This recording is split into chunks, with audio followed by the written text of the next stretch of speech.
Happy Hanukkah, everybody. This is Comrade Net. And welcome to this two-parter. You know, I did a collaboration with Jason Unruh recently this year. Well, not recently, but, summer of this year. Late spring, early summer, throughout the summer of this year, I did a 5-part series with Jason Unruh. And it was called Stop Genocide. It's part 1, 2, 3, and 4, and 5. And we've been trying to keep promises that we have not been able to keep. And I have not given up on projects, and neither has Nicole. But the confusion I think people have is Jason Unruh really retiring or is he not? And I'm not at liberty to explain all that shit to everybody. But I do criticize Jason for confusing everyone. And I told Jason I was going to publicly say this. And people say, oh, you can't criticize Jason. I think Dead Man Animations proved it is possible to criticize Jason Unruh and for him to respect that sort of criticism. I don't like criticizing people, especially because most people just can't criticize me. I'm not trying to be crude, but most criticisms anybody could launch at me would be nothing but slander. There's been one person who's ever handled actually criticizing me. That was actual criticism that made sense and had weight, and that was Luke Dublin, the Anglesist. He's like the only one who ever has accurately. And I think that that's the thing, is a lot of people are upset because I'm typically correct, and I hate to say that, but that's kind of what's happened here. I should have done more when I was part of the Maoist Rebel News Network. I should have done more to secure Luke Dublin's position as the actual successor of Jason Unruh. I was in a traumatic state. So was Luke. So was Dark Synovia. And Stone Soviet took advantage of that. I ended up giving authority to somebody. And people think, oh, well, you were a master manipulator. No, Jason had me manage this. Which I wish, in retrospect, I wish he had not. Because this is not the same thing as dealing with people in real life. The online is very different. Now, I could probably manage stuff better now that I understand how it works. But I just refuse to ever start a media network. Now, I did say openly before I'm going to coup the narrative, and nobody objected. And it's because nobody objected because everything I've been saying has been vindicated. Dr. Weisfeld, I often would hold back on this man and what he would say, because he would say he would have a disagreement with me that would be plausible, but they're not anymore, because I had told him about the media, about how social media was destroying internet autonomy. He never listened. I explained that he had the power with us, if he worked more with us, to push back, but he didn't. The truth is, AB really was trying to buy into the system. I'm not saying that he was selling out. I'm saying he wanted to have that Noam Chomsky recognition. And the truth is, he deserves it. He does deserve that exact recognition. But he doesn't understand, because he's always been with the proletarian culture, and because he's always been with the proletarian culture, this was never going to happen. Because at the end of the day, Norman Finkelstein and Chris Hedges and Amy Goodman and Noam Chomsky, Norman Finkelstein, Amy Goodman, Max Blumenthal, all of them, despite which ones you might think are better than the others, and they're all better than each other in different ways. Yes, Chris Hedges, not being Jewish, actually has his own shtick in that's worth it. Of course, there's a lot to criticize about him, and that gets to another thing. There's never any nuance about any of this. But anyway, I'm going to play this video from Sim's books, and I'm going to criticize it. Now, I respect this person.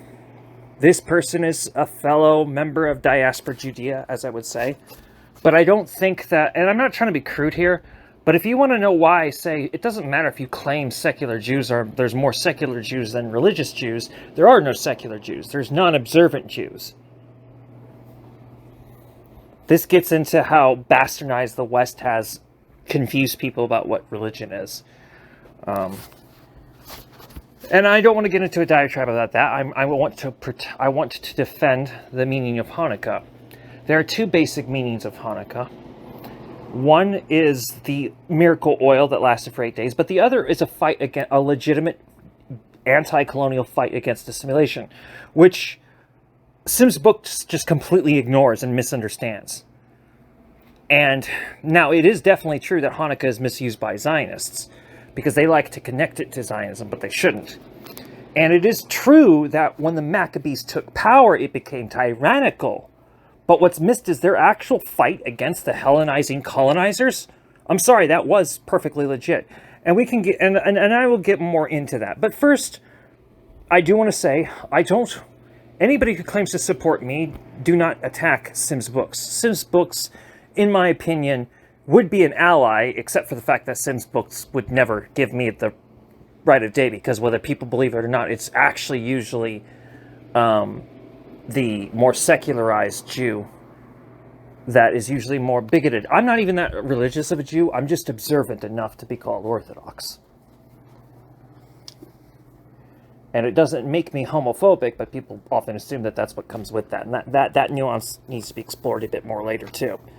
Anyway, this video came out on December 12th, 2025. And then I'm going to give my criticism, but also reflective thoughts of what I agree with. Do you even know the meaning of Hanukkah?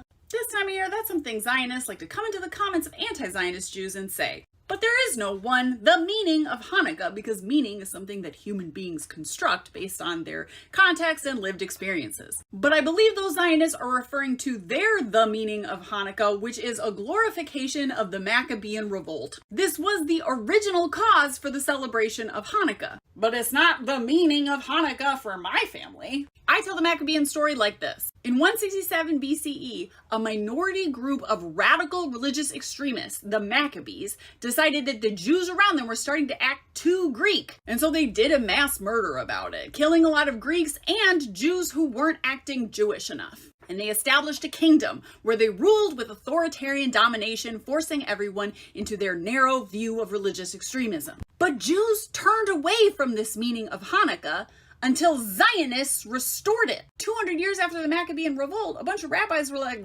ugh, we don't really act like those Maccabees anymore. We don't really think people should be emulating them. Maybe we should just cancel Hanukkah altogether. And after 200 years of arguing about this, they seem to have settled instead on coming up with a new story of Hanukkah. And this is the one about the oil and the lights, and it's why we light the menorah. You know how it goes. A group of people are trapped in a cave, besieged on all sides, enemies at the gates, and they only have enough oil for one night. But miraculously, the oil lasts for 8 days. Praise God! Except in my family, we don't believe in God. But I still found a lot of meaning in this story as a kid, because it's a story of survival and about how even when it seems like all hope is lost, you might have what it takes to get through. But the problem with just telling that story without talking about the Maccabean past is you're turning people who were violent aggressors into victims. And that's clearly a bad tendency for our community to indulge in. So now, as an adult, the meaning of Hanukkah for me, the most important part of the story, was the decision the rabbis made to change. They said, we're not going to glorify and try to be people of violence and mass murder and domination anymore. We're going to try to be people of peace and of faith. And clearly, their message didn't last for all time for all Jews. Zionists have very much brought back the glorification of the Maccabees, drawing explicit parallels between their own violent imperial domination and the Maccabean revolt. Just look at this Zionist coloring book page for children. But like those 3rd century rabbis, we can choose to walk away from a culture of violent domination, not just as individuals, but as communities, cultures, maybe even as the entire world. But unlike those rabbis, don't gloss over the sins of our past. Be so for real about the fact that the Maccabees were very bad dudes who don't represent the values of your family at all, unless you are a fascist religious extremist. But to all you anti-Zionist Jews who aren't, and who are deconstructing and reconstructing meaning this holiday season, I love you, you're amazing, you're my mashpacha. Now, this week's giveaway is in support of UNRWA, the largest humanitarian aid org still working boots on the ground in Gaza. You'll be entered to win a signed, personalized to you hardcover copy of Genocide Bad, one of Publishers Weekly's best books of 2025, and this Gaza Above the World hoodie by Mohammed El-Khodari, by donating at least $5, but as much as you are able, to UNRWA USA, and sending a screenshot of your donation receipt to t4gaza@gmail.com. So the original cause for the Maccabee Revolt or the Hanukkah Revolution was actually, and this is just what it was, It was an actual, very real pushback against a brutal, Hellenized Syrian invasion of an open campaign of assimilation. Whether people believe it or not, the origins of what we call anti-Semitism, and I like to say more Judophobic anti-Semitism, because anti-Semitism must always include both Judeophobia and Islamophobia. And while there's this thing there is this actual concept of Christophobia that should be actually mentioned for a second here, but it doesn't apply to all Christians. It always applies to more or less to the Christians of the Orient. And it doesn't always apply to Roman Catholics, but it can apply to Roman Catholics within the United States, not so much in Canada. Actually, I'd say never in Canada.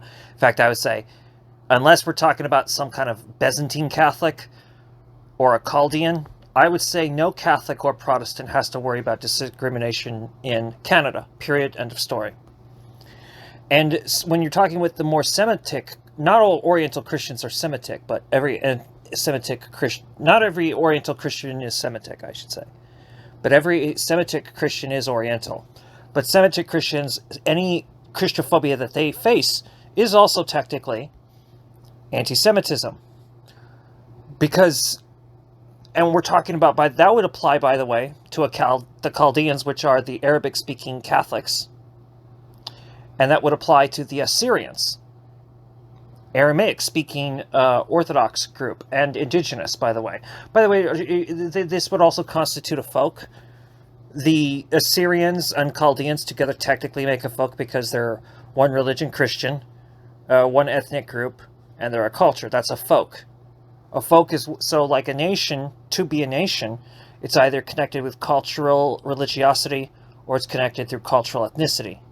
But if it's both culture and religion, and culture and ethnicity, like if the culture is connected through ethnicity and religiosity, that's a folk nation.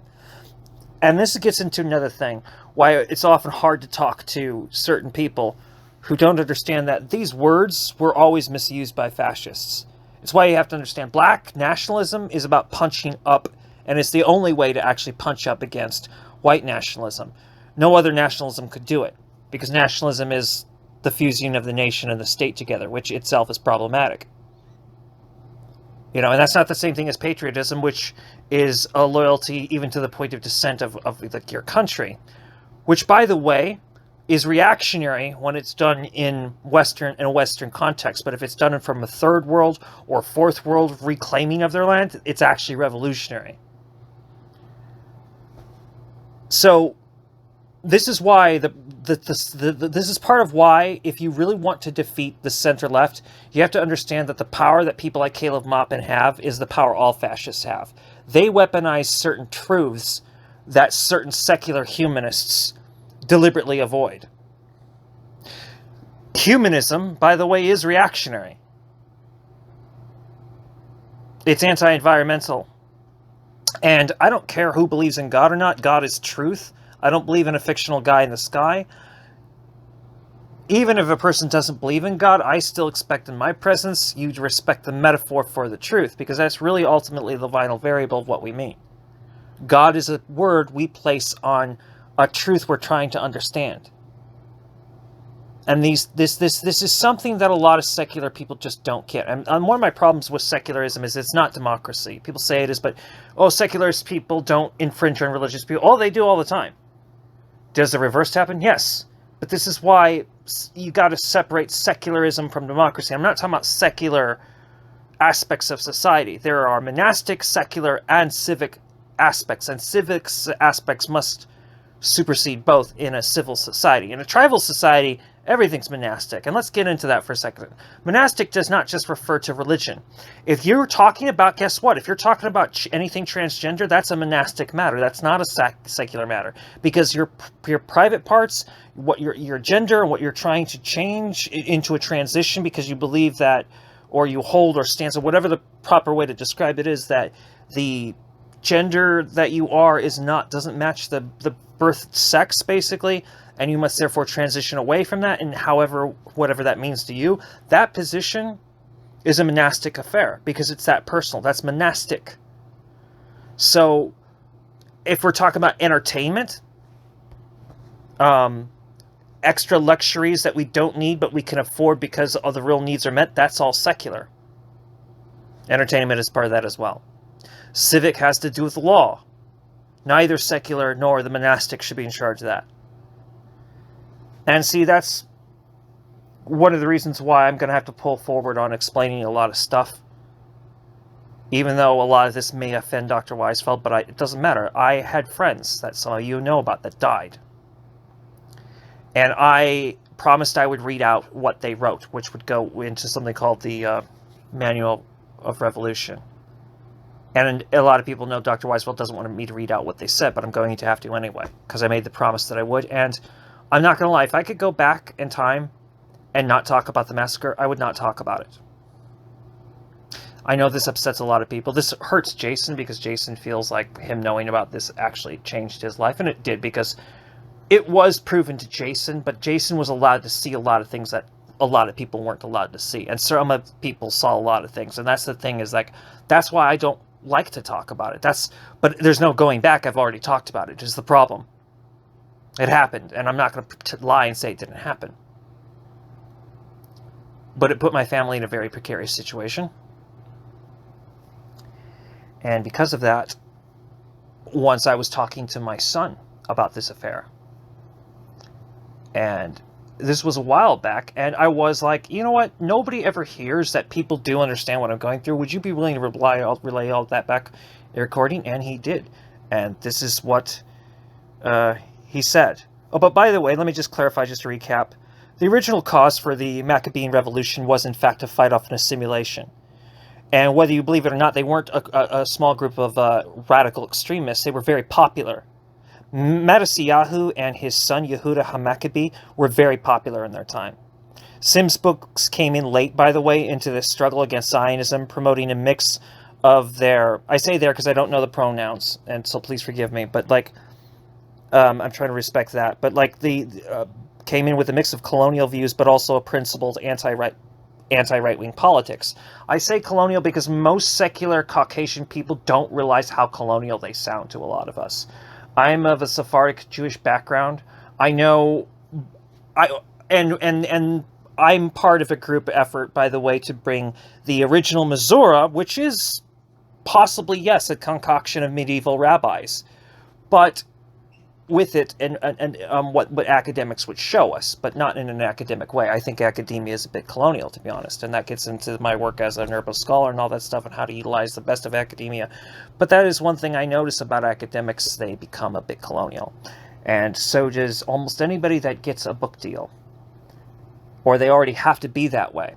But this is one of the reasons why when I criticize Dr. Weisfeld in this video, I'm also going to give affirmations. Because part of the problem is AB went for the wrong crowd, and the people that he now knows helped him. I think it came a little bit too late, and I think that I have to self-criticize in this video too about how that applies to me in some sense as well. But I'm going to now play the conversation between me and my son. So my son, Corvid AB, and some of you know his name, and some of you don't. I just don't. According to both me and my wife / his mom, their mom, I just don't want the name spread around too much at this time. But if you know my son's name, that's fine. If you don't, you don't, and please don't go around spreading it. We just know him as Corvid AB, formerly known as Corporal Cat. But my son here has a very interesting take on me. What was it you said? I will repeat it to the best of my abilities, and it may come off as a rant, but that is simply because of the repeatedness of the situation. It just happens so much that to drive the point home, you have to rant, basically. Anyway, So, you have a tendency to get put in impossible situations where you have to play mediator. And if you don't play mediator, you'll be damned. If you do play mediator, you'll also be damned. There is no way to physically make everybody happy, no matter how hard you try, but no one gives you a chance to do anything else. So you do something for one person, you do something for another, you do something for another, you forget one little thing, the entire thing comes apart. Of no, necessary consequence. It's just the nature of a lot of these things.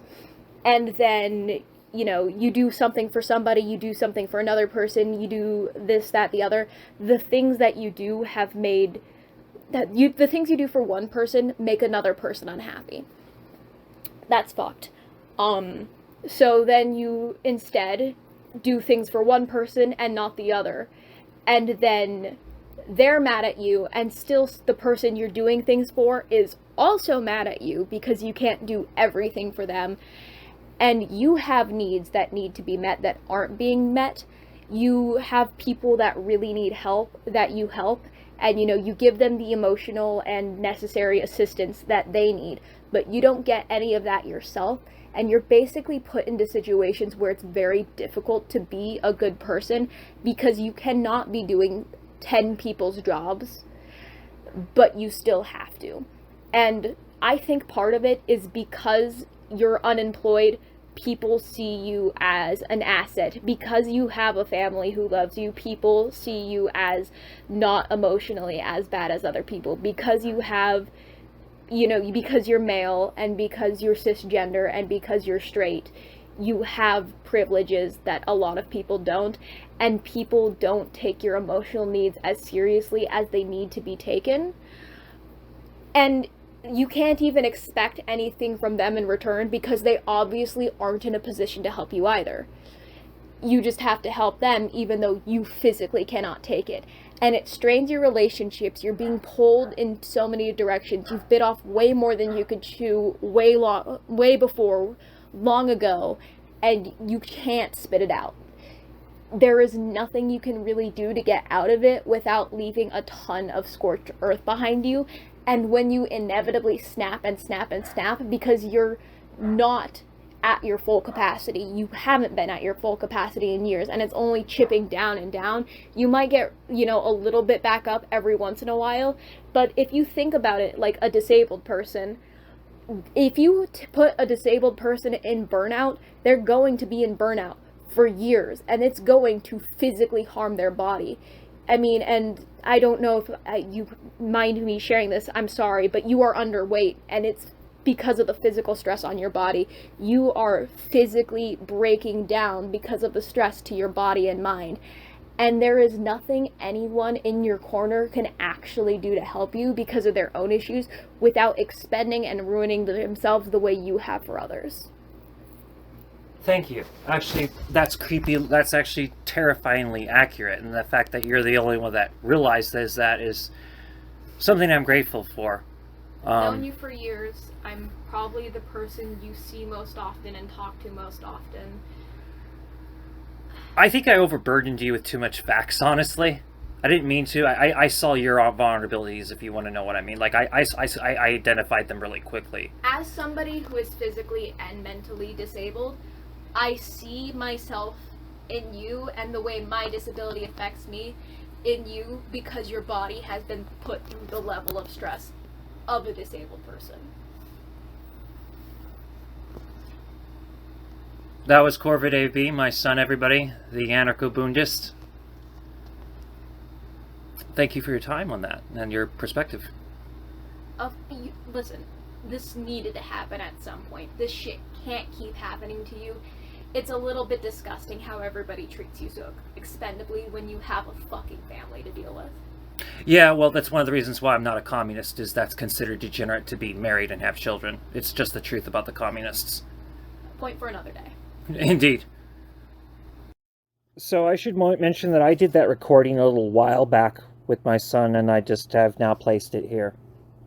I hope for the... I also would like to also point out, though, after the Maccabee Revolution, the Maccabee dynasty became tyrannical, and they did a campaign of what can be best described in retrospect as Jewish supremacy, where they forced the Edomites or the Idumeans to become Jewish. And that is the actual crime of the Maccabees, not the actual retaking of the temple, which was a necessity. And it's a bit more than just a religious tradition. And yeah, there was a debate whether Hanukkah should be kept or not, and I'm glad that the debate was kept that it was, because what the Maccabees fought for was necessary. What the Maccabees ended up replacing it, though, was just as colonial as what had happened to them, and that's the problem.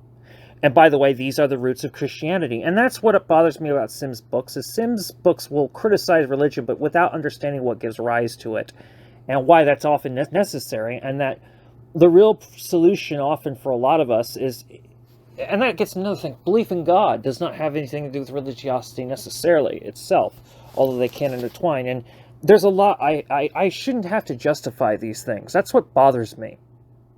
I shouldn't have to justify any of this.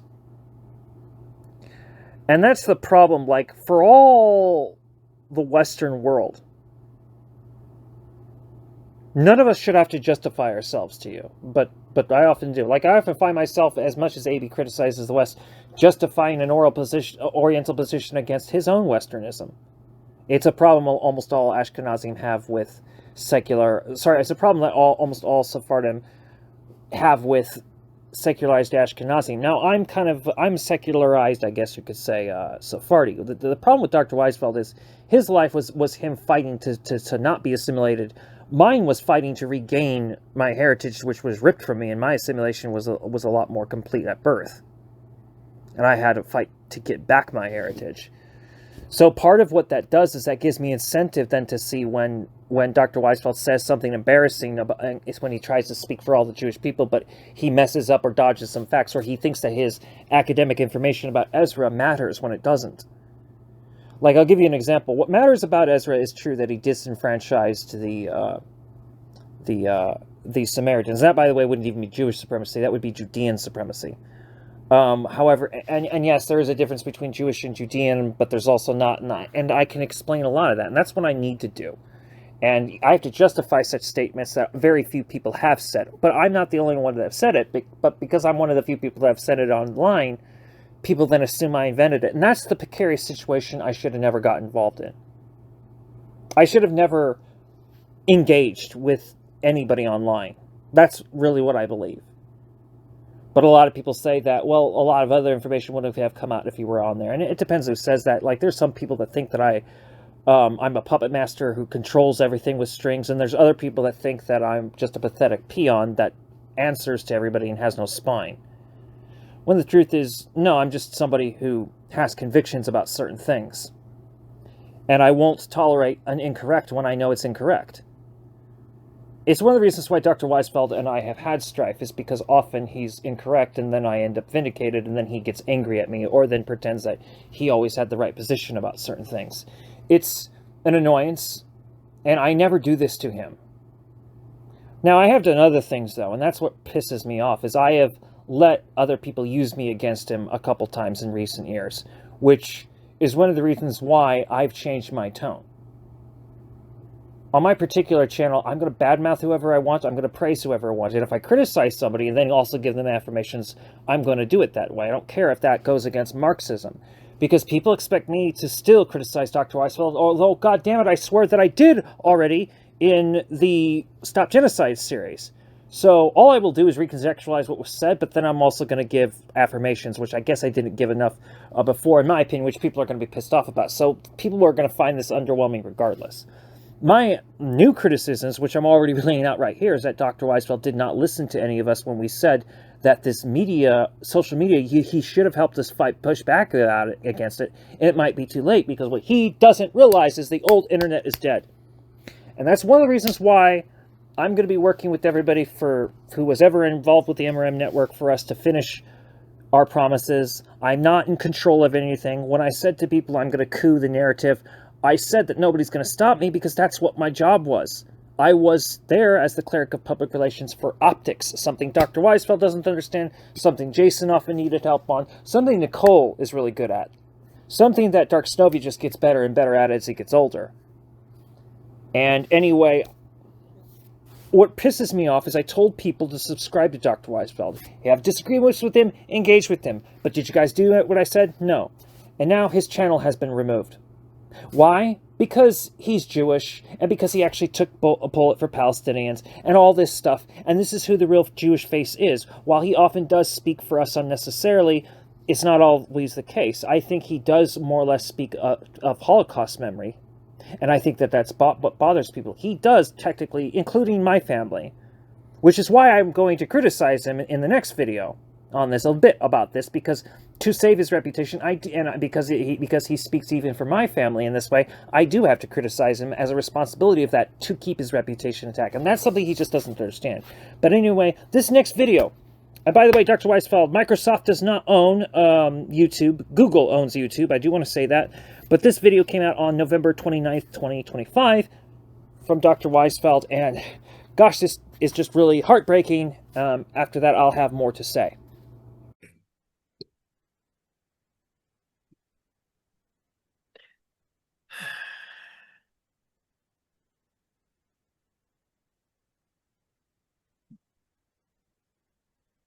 Okay, I think we're both recording now, and here we are. This is Here and Now again with Steve Struggle in the so-called United States of America, and myself, Dr. Abraham Weisfeld, here in Quebec, in so-called Canada. And the week's item of importance is that my personal YouTube channel under my name of Abraham Weisfeld,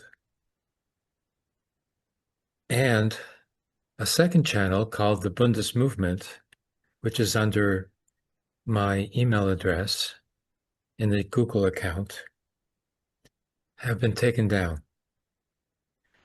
I'll share the screen which shows the announcement. And without a warning, YouTube has taken down 15 years of work uploading and making videos to YouTube. That includes 2,700 videos. It includes all the videos that were made in Palestine at the various demonstrations over the years of 2015, 16, 17, and 18.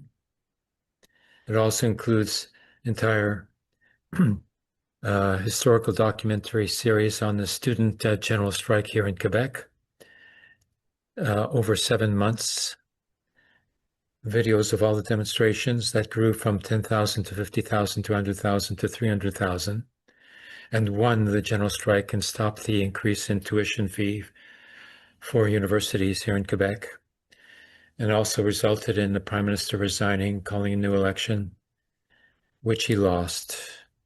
Charest, that is. And the first woman Prime Minister of Quebec was elected, Pauline Marois, who on the first day abrogated the tuition fee increase and the Law 68, which allowed the police to arrest demonstrators against government policy and police brutality. Both of those were canceled. And the very first day, and in that very first day's evening, Pauline Marois, there was an attempted assassination which nonetheless killed a stage technician who stopped the killer from advancing to the Prime Minister. All of that video of the demonstrations and the discussion around that have been taken down as well of all of our sessions of Here and Now. All of that is taken down. I'll share the screen to show you what YouTube has said. Let's go there.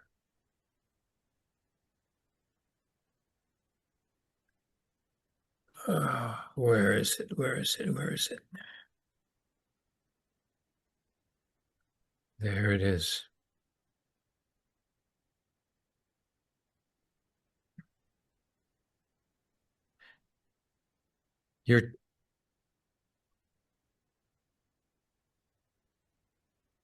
Okay, it's stable. Okay. Initially, the first, I have screen shares of all the other previous announcements, but it all amounts to the same thing here. The first day, I think it was the 24th of November of this year, 2025, received a notice that the channel was being suspended. And but I still had my Google account there on YouTube, and the videos, the previous videos, were still visible, but I wasn't allowed to upload anything. So then I appealed, and within an hour, the appeal was rejected, and all the videos were down and could not be seen anymore and could not be accessed. Then I went to the channel that I'm responsible for, called the Bundes Movement. And initially, it was still up with the videos there, and then its videos also were taken down, and I don't have access to that video channel either on YouTube.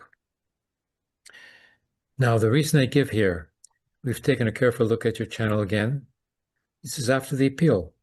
And, the channel was taken down without any warning.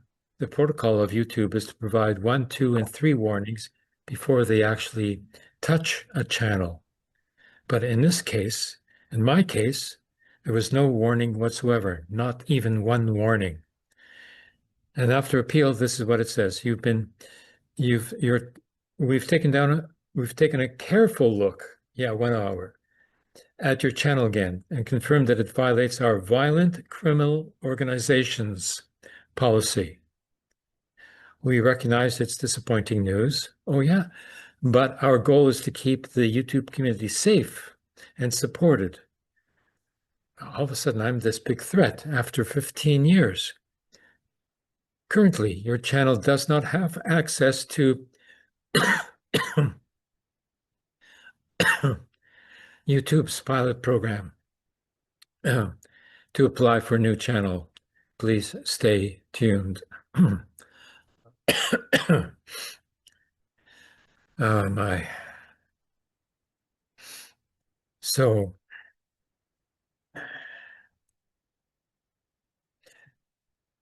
I'm supposed to be a violent criminal organization. Me. Just me. I am a violent criminal organization at 77 years of age. It's quite a compliment, to say the least, in an ironic sort of way. But what could this possibly have resulted from? In our last session of Here and Now, Steve, we talked about the Ukraine. And it's quite evident now that the United States is backing off supporting of the Ukrainian military adventure into the occupation of the Eastern Russian-speaking territories. And, the Ukrainians, who have been misled into believing that they were going to be winning this war, because they had the support of the strongest empire in all of human history. Well, it didn't turn out that way. Now they're so sort of, disappointed that it must have been the Ukrainian nationalist in YouTube who took advantage of their position, maybe even a pro-Nazi, who took down our channel, our emissions, and took down Here Now on YouTube. Now, at the very least, our sessions, last series of sessions on Here Now, are up on TikTok. And another thing, yes, they're up on TikTok still, but TikTok has been bought by a pro-Zionist, Tellier, I believe his name is, and nothing has happened on TikTok, unlike YouTube. So I would assume that Tellier is an actual sort of media conscious person who doesn't take down material, that carries some significance, and that draws attention to the platform. So TikTok doesn't seem to be interested in destroying material that is important. So perhaps that's stable. But on Reddit, even Reddit, which is supposed to be the most open or liberal media platforms for discussion purposes, etc., even there, there's a couple of, groups that have already refused to accept Here and Now videos, being posted there for people to see. And I even have on my own group, Jewish Bund, in Reddit, there's some sort of a Reddit filter which has just taken out our last Here and Now session as well. I can't believe it. I just came across that today. I got to find that and show that to you as well. That's so much worse. Let's see now. Where is it?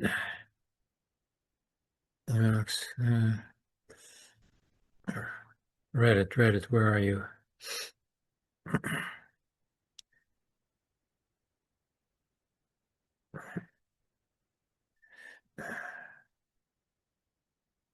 Here. First, I'll show you TikTok.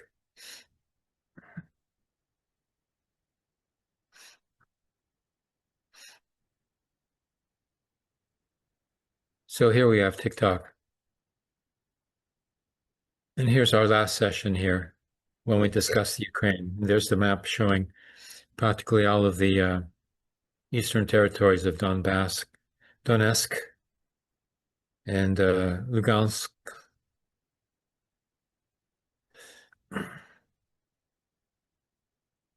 In that map, nearly entirely liberated from the nation-state central government of Kiev. And there's a previous here, yes. There's the front page there showing just three sort of bulges there that are remaining to be taken into the hands of the Russian indigenous population there. They are fighting as well at the same time. In fact, it's the Russian Ukrainian militias that were fighting off the central government's invasion of the territory there.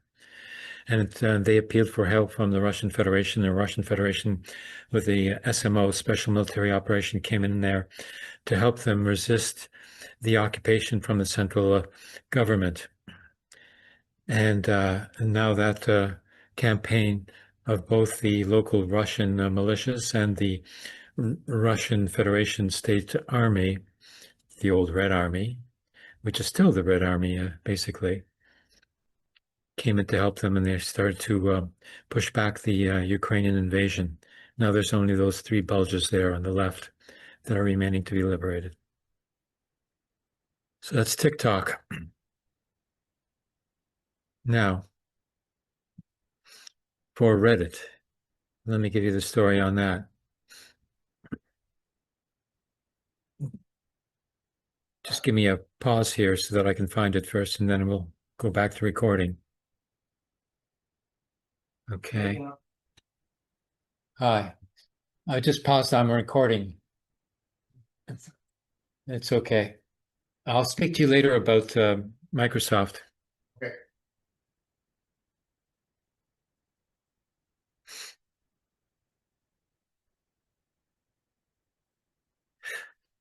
Sorry, I can't search on my computer. Zoom doesn't allow for the Zoom window to be diminished. So You let's can go move it. share. You can move the window. Just move it. Just move it out the way. Then you can do something else. Oh, yes. Okay. Okay, let's see if I can go to find the Reddit. Ah, here it is.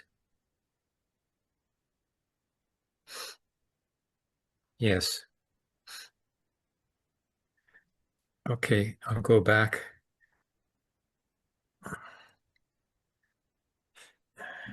To Zoom and then share to that one.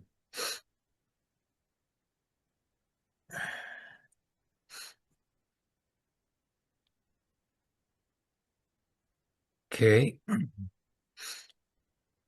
This is even more disturbing. Well, I think there's some lessons we need to draw from these experiences like this.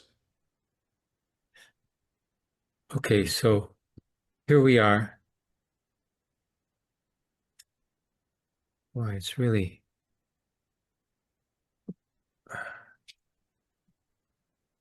all this stuff. Okay, now here's Reddit, and this is the Jewish Bund group that I initiated. Okay, and then here's under the Jewish Bund group that I found was removed by Reddit, not even removed, by the a group moderator, which has happened in two other groups, but on my own group removed by Reddit. It says it right there. Wow. It's crazy. Absolutely insane. Again, oh, and they're sorry. They say they're sorry even. This post was removed by Reddit's filters. They have some sort of algorithm that is attacking our Here and Now session. Now here, the next one, the previous Here and Now session, is still there, hasn't been touched.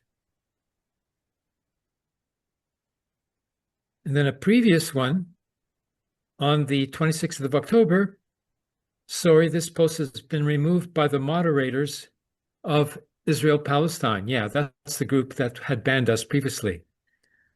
The Israel-Palestine group in Reddit, which is supposed to be at least liberal or radlib, banned our Here and Now session.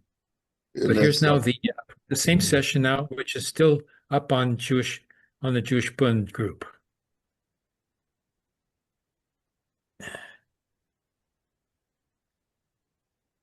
And here's a previous Here and Now, which is still up on Jewish Bund 21 days ago. Here's another Here and Now on the Democracy group, which is still up. Okay. No, the Democracy group took it down as well. Sorry, this is supposed to be removed by Reddit's filters on another group.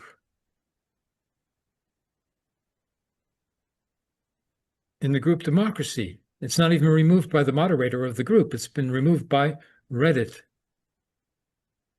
This one here is still okay. It's on Jewish Bund from the 8th of November. Democracy group here.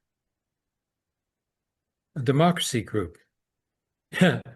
Suppressed censors are Here and Now. Sorry, this post was removed by Reddit's filters. Not by the Democracy moderator, no, by Reddit's filters. Wow. So all those people stole Reddit, what the fuck are they talking about? Like this is, political repression by Reddit together with YouTube. And before YouTube was suppressing our Here and Now sessions. Removed by Reddit, Here and Now, on the Jewish Bund, my own group, removed by Reddit.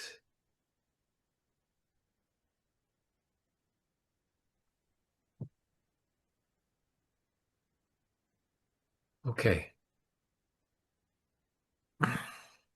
Plus,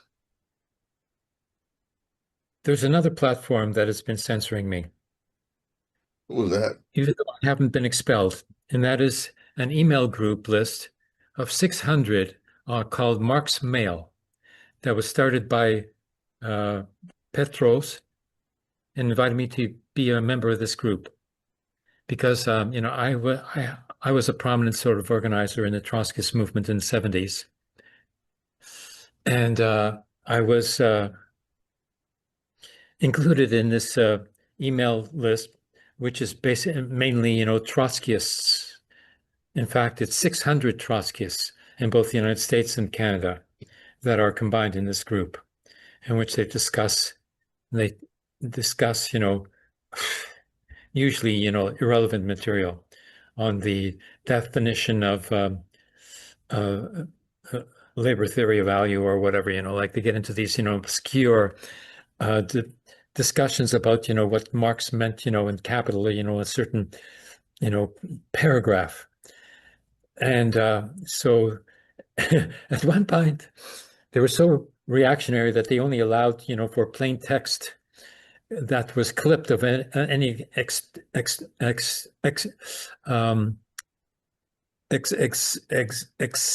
material. You had to sort of trim, So finally, like it's incredible, how reactionary the left can be, even in terms of technology.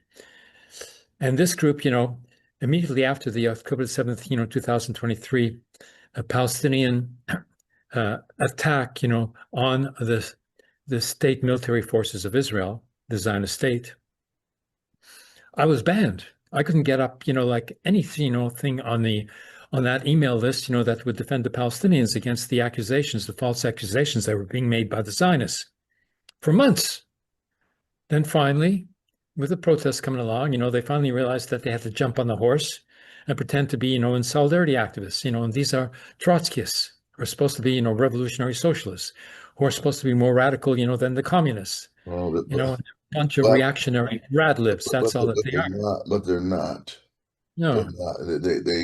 I mean, I don't want to say everybody who's identified that isn't, but they're not really that more revolutionary. They're not. no. I mean, the communists could be even reactionary, by defending, the Molotov-Ribbentrop Pact, in which they caved into the Nazis, just like Chamberlain caved into the Nazis as well. They just did the same trip, in reverse, trying to get the Nazis to attack England before they attacked the USSR. That's all that they were interested in, like And who won the war, as though? far as the genocide of the Jewish people, that was irrelevant. And that genocide continued and became a Holocaust because there were no protest movements like there are today, for the Palestinians. And if there weren't, the protest movements in the world today, in solidarity with the Palestinians, then the Zionists, pro-Nazis, basically, would do the same thing, but they can only get away with killing. They were only able to get away with killing 100 Palestinians a day, whereas the Nazis were killing 3,000 a day in one death camp, like in Auschwitz. They had 3 trains coming in with 1,000 Jewish people on it, and they would, burn them all off, before the next train came along. Very efficient process with all the slave labor, but the Jewish people who were the imprisoned Jewish, slave laborers who were there working to destroy all of the Jewish people on behalf of the Nazis. 2 of whom escaped, and brought the news, of what this extermination was all about, to the Jewish leadership in Slovenia, and Rabbi Weissmandl, who's a Zionist. And so what did they do? Nothing. Never warned, the Hungarian Jewish people that they were about to be deported, to Auschwitz by Eichmann, because Eichmann made a deal with the Zionists in which he allowed all the Zionist members and their bourgeois supporters, to buy a train ticket for $1,000 at the time, and they saved 1,853 people from Ukraine, and that left 750,000 to be sent to Auschwitz without even a notice to the Jewish people that they shouldn't be going. This Wow. is so corrupt. Everything is so corrupt. Oh yeah, it is. It is. Definitely. There's no doubt about it. The corruption. So now I'm getting it hacked. I'm called a violent criminal organization. Just me, Well, all alone. let's explain what's going on here, though, Abraham, because it's not really about. It's somewhat about you, but it's about how the CIA and other right wing and other imperialist organizations and Zionist organizations have determinedly infiltrated YouTube. They've taken positions within the company, YouTube, Facebook, these different social media groups. There's an attack on social media, and you are one of the recent victims. But this isn't anything new. My Facebook was taken down at least 7 years ago. I lost so many contacts. It's just ridiculous. It was ridiculous, and I On learned. what platform? Oh yeah. Tell us about that again. More Well, details. Facebook just took me one day. I was gone. That was it. There was no warning, was no message. I just could not log in. It was done, and they never even responded to any of my appeals. So I got no such letter as you did. That's a very nicely worded letter to fuck off. Excuse my language, but so I learned then that I have been liberal on remembering this lesson that those are not our platforms. They belong to Facebook and YouTube and everybody else. And at any time, anything we have on there can be censored or can be taken down. So we have to put things on our own platform. We have to back up everything we do. Everything has to be backed up on a hard drive, in the cloud, on a disk, so we can have it because that's we control our disks, we control our hard drives, we control any space that we control in the cloud. If it's our space in the cloud, and nothing else is ours. It's a terrible reality, but until we get that right, we're going to have this happen again and again and again. We have to just Wow. we have no rights to access YouTube or anything Yeah. because they're determined whatever they allow on there. I'm not saying it's questionable, but it's questionable. Your stuff is taken down. Remember, and here's why I'm saying this is important for our viewers to keep in mind.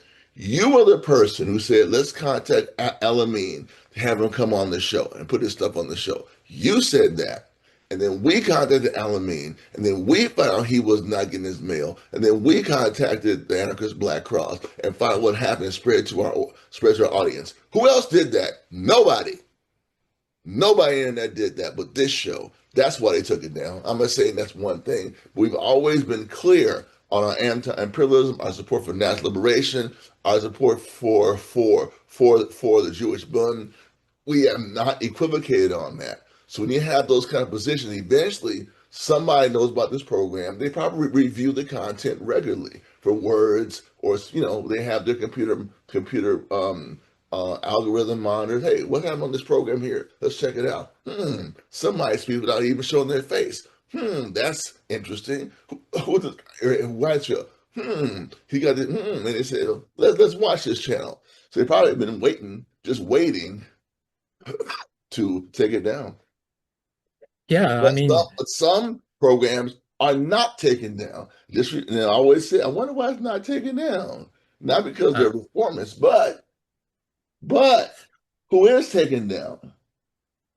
I figured it out. I figured out why other platforms like Gray Zone are not taken down. Okay, because I read through the community guidelines that were provided by YouTube. Okay, and they show this, like 2 videos. Like one video is showing, like somebody, like promoting a given violent violent criminal organization, like somebody, like promoting this, or asking for donations for it, or recruiting, for that organization, I got you.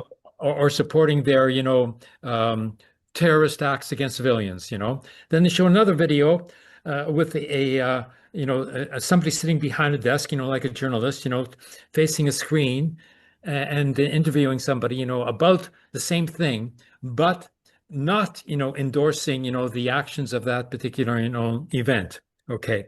Now, anything in between, like an analysis from an academic like myself, who is a doctor, a PhD in political science from the University de Quebec and Montreal, analyzing something and taking a position in favor of a given, liberation process, and even criticizing, liberation organizations that do not fulfill such a process, or supporting the actions of a liberation organization which are entirely legal under international law for national liberation struggles, that's not allowed. Nope. It doesn't exist. Nope. You're either one or the other. You can't Right, be, one or the other. That's right. can't be One or the other. you're not allowed to do an analysis, Oh. And so all the other media, like platforms, that are on the left, like Democracy Now! And Gray Zone, they are journalists. They don't do analysis. They don't do, analysis for the purposes of advancing, the revolutionary socialist struggle of the international revolution, right. Which is a right. Right. All peoples have a right to revolution against the dictatorial, oppressive regimes. And that's even ingrained in international law under national liberation struggle, giving a right to even to the use of armed struggle. The only problem there, they don't define what armed struggle is, what the limitations are. That's another matter, though, because that's something that the Zionists take advantage of, and they say, "Oh, they're defending themselves in their national liberation struggle."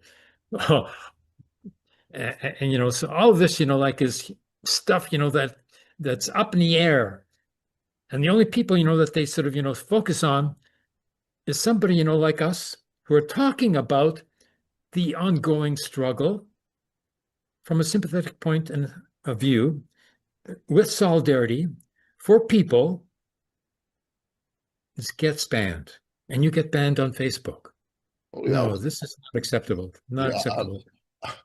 I was banned. I was banned years ago. So I grew up. I don't trust these sites, and I also I was doing a site supporting the SMO about a couple years ago, and I got a strike because I posted a video of Texas, the fallen solidarity member in the Donbass, an American. I posted a video he had made, and they immediately struck it.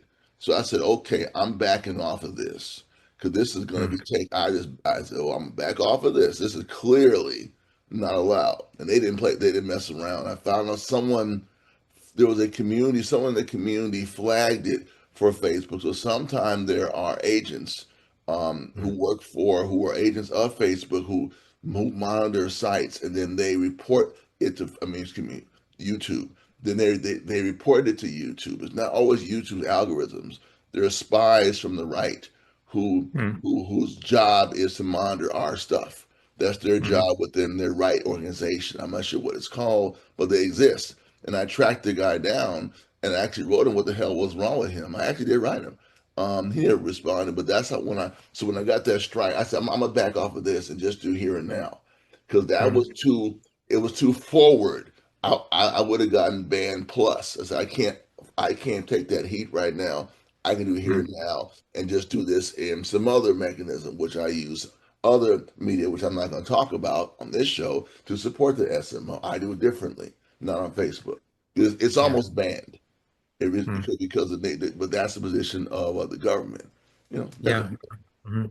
Even our platform, which is sort of minimal, like we oh don't yeah. have, tens of thousands of viewers, like No, no, we don't. So that means and they're still sort that of the freaked out, content by what is we the have to say, content. just because of what we have to say has a certain force in and of itself, It's the not because of content. the number of It's viewers, but because yeah, of the truth yeah. It's that the people are saying content. that nobody else Right. will That's say. a very good point. It's the content, not even the new number of views or the number of subscribers.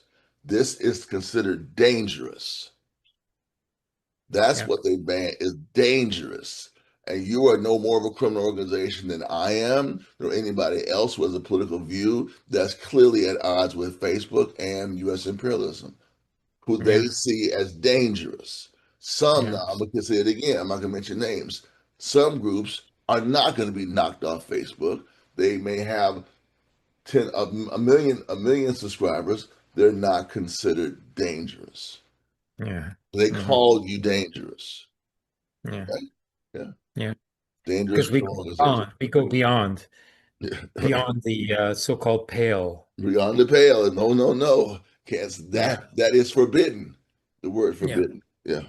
So And the others, like gray zone, uh, they even sort of mention sometimes they sort of even mention it, explicitly. They say, "Oh, I can't say that, otherwise we might get banned." right, right, yeah. And or the gray zone has said I gotta watch how I say this or I won't get monetized. I've heard them make those statements. Yeah, yeah, that sort of trip too as well. Yeah, Yeah. So but so where our so where last where, where, where are we in the appeal process? okay, one other thing though, our Yeah. last video, I can see how that would have freaked out, the FBI, the Mossad, and the Ukrainian nationalists, we, just in that one video alone, like all three of them, would have freaked out. And I'm sure they would be backing each other up, and saying, yeah, go ahead, do it. And they found somebody in YouTube that would do it for them.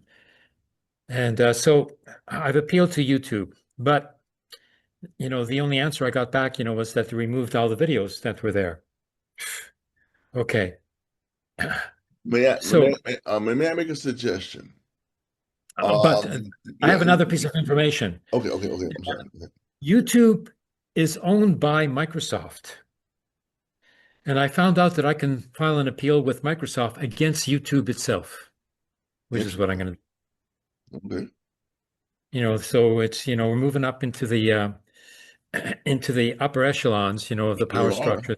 We sure and are. putting the pressure on them, and if they We don't sure are. Yeah, we back sure are. off, then it's going to be, political war against, Microsoft and YouTube. I'm going to take them on and let everybody know, what these platforms are. And if, people know that they don't have any security on YouTube, they're not Yeah. going to bother using it anymore, right? They need to, we need to, I think that's something that in this period, especially in this period, we need to kind of make it very clear. You have no security on these sites. Yeah. And whatever you put there, even Rumble, even Odyssey, any of them, they can take it down. On Rumble, I see stuff on Rumble like, whoa, okay. I can see why people go to Rumble because anything right wing is right there.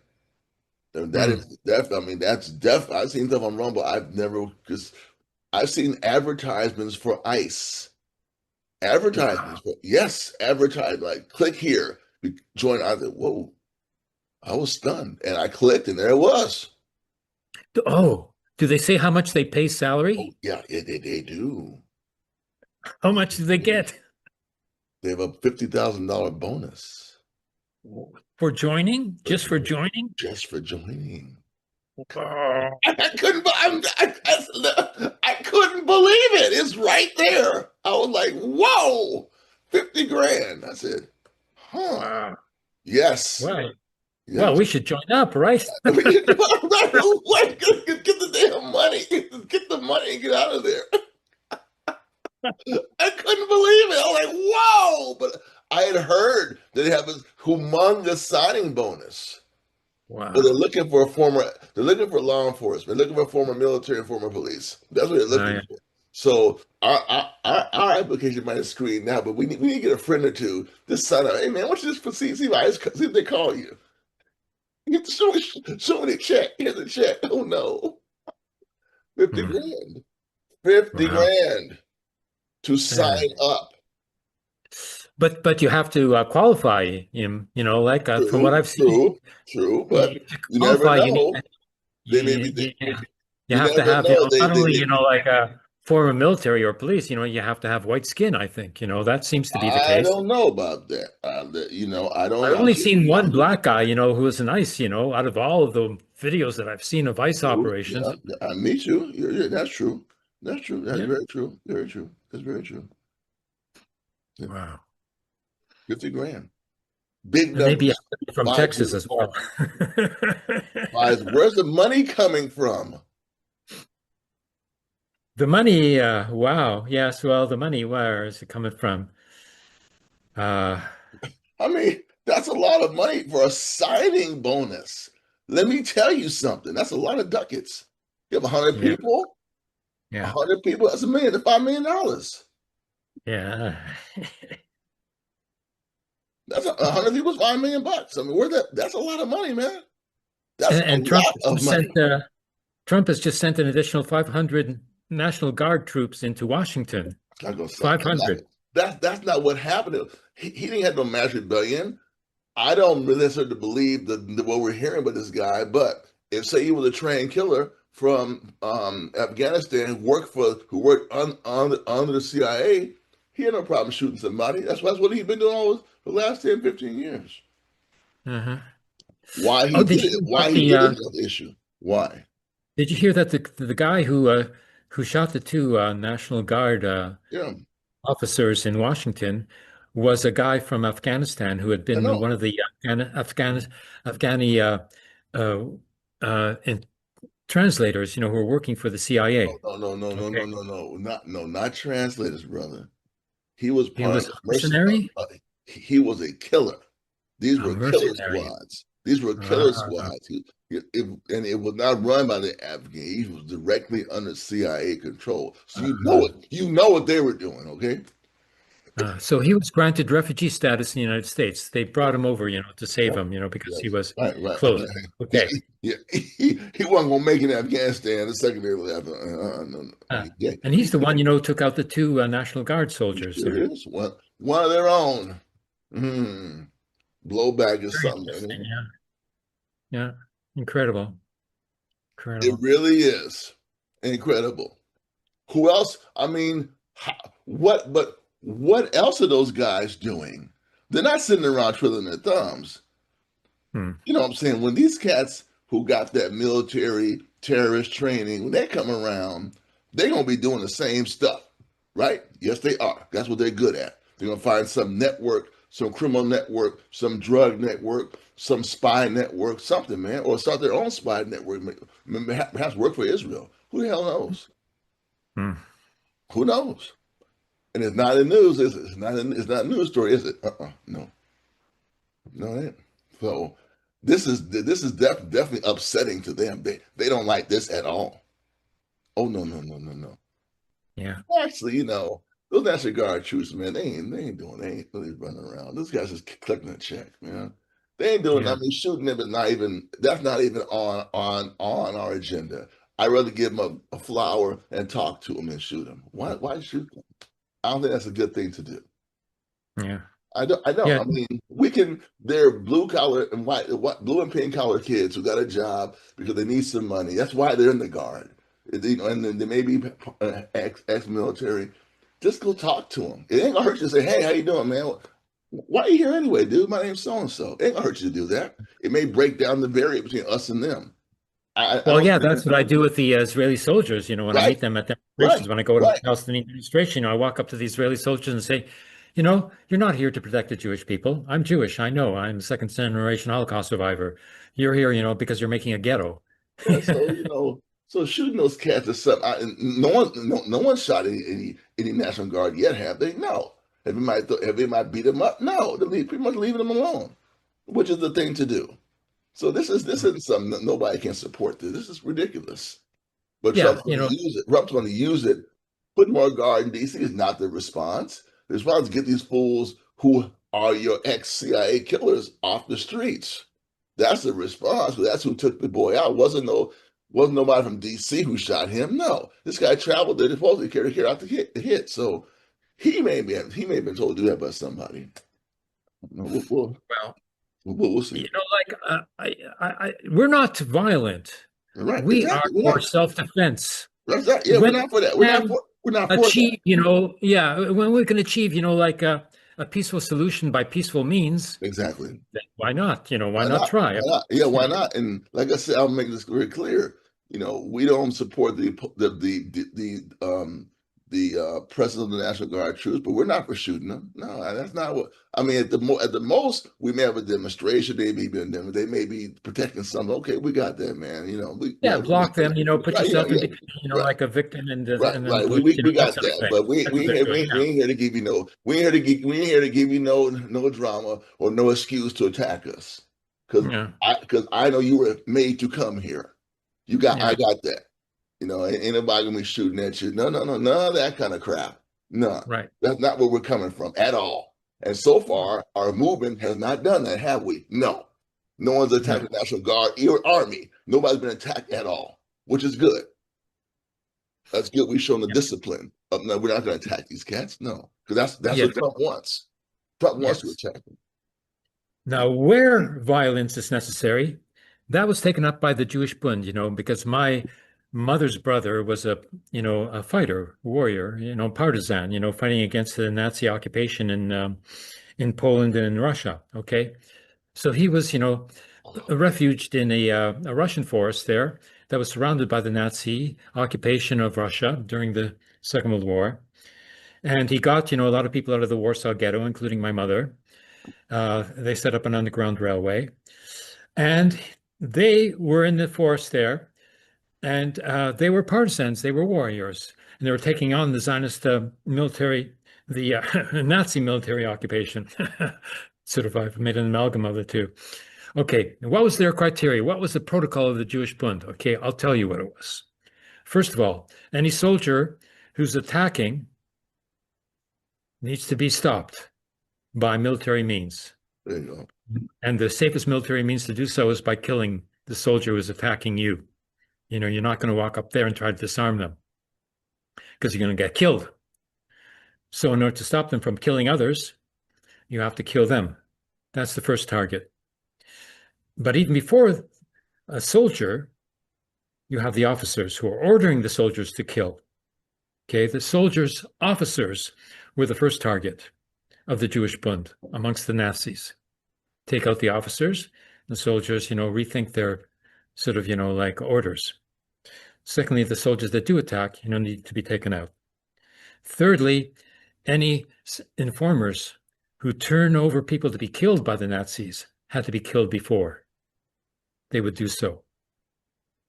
So that was it. Only those, who are coming to kill you or your people or your friends or your family could be stopped in a violent way. That was the only justification of the use of violence. I got you. So I don't know. The Nazis may have called, my uncle a terrorist, but he wasn't. And I am not. There you go. So here's what I was going to suggest earlier, and I'm saying this very sincerely. Jackson Hinkle and legitimate targets were taken off of YouTube. Now he's back on. Why don't we reach out to Jackson Hinkle on Telegram or however we can reach him and tell him what happened, tell him exactly what happened, tell him what you're doing, and I think he will give you some advice as to how to move forward because he was successful in getting his channel back on. His channel was taken off completely. Yeah, I don't know anything about that. Yeah. Yeah, but he's a leader. Jackson Hinkle lives in Moscow, I think. He's a leader of the American Communist Party, which is more of an internet-based party, but they have some members here and there. He has an anti-imperialist, anti-Zionist, pro multipolar world analysis. His show, Legitimate Targets, is back on YouTube now. It was only on Telegram and Rumble. And I think his show was taken off of YouTube and he got it back on. It's back. Huh. So it's possible to get the shows back on. But they apparently don't consider him a criminal, in a dangerous criminal organization. If so, he wouldn't be back on. So maybe if we reach out to him, just reach out to him and say, hey, this is what happened to my show. A friend of mine, a colleague of mine, indicated your show was taken off and I was back on. Could you perhaps give me some strategy on what you did to reverse their decision? Most he could do is ignore you, and I doubt he'll ignore you. I can write him too. Okay. We will just reach out because I know he got it back on. That's what I can say. Okay. Yes. Okay. And it gives me an idea, to reach out to others, to ask them to allow me to do an interview and bring this issue out to the public, because right now, there you go. About it. So, there you go. Let's ask Gray Zone and Democracy Now, for some Why help not? in this. Why not? Because I saw Gray Zone. Let me tell you this too. Is this important? The guy who I told you I put his video on my pro SMO channel and it was taken down, Texas. I saw Texas on Gray Zone. That's how I learned about Texas, on Gray Zone. So they can put who they want on their show because it's their show. Okay, so I'm saying that did happen, and I learned about Texas from a Gray Zone interview he did when I was just one day I checked it out. There he was. I wrote him on Telegram, and before he passed away, we had ongoing conversations. So it is possible to use Gray Zone. Yeah, and Democracy Now, why not? Yeah. I mean, come on, appeal directly to Amy Goodman directly. Yeah. Yeah. This is it is a disastrous condition, because there's so many videos up there, that are not available anywhere else. And even though I have backups, 2,700 videos, it took 15 years, to get the videos, uploaded in the first place. I don't have the time, to upload them again, on another platform. I got you. It's to restore all of that, archival material in any other way. That has to be restored to the channel on YouTube itself. Right.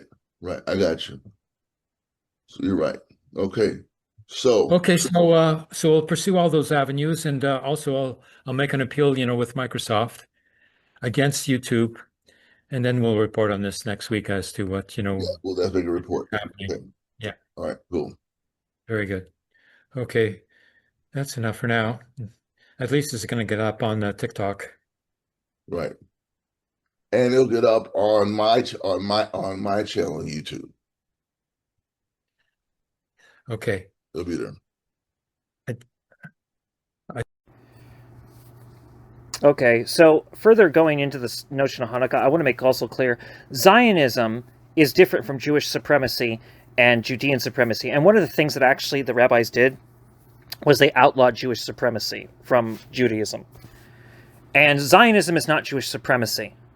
Zionism is foreign to the Jewish people, whereas Jewish supremacy was a bad tendency that we did overcome, and that Judean supremacy was an even older tendency that was done once through Ezra.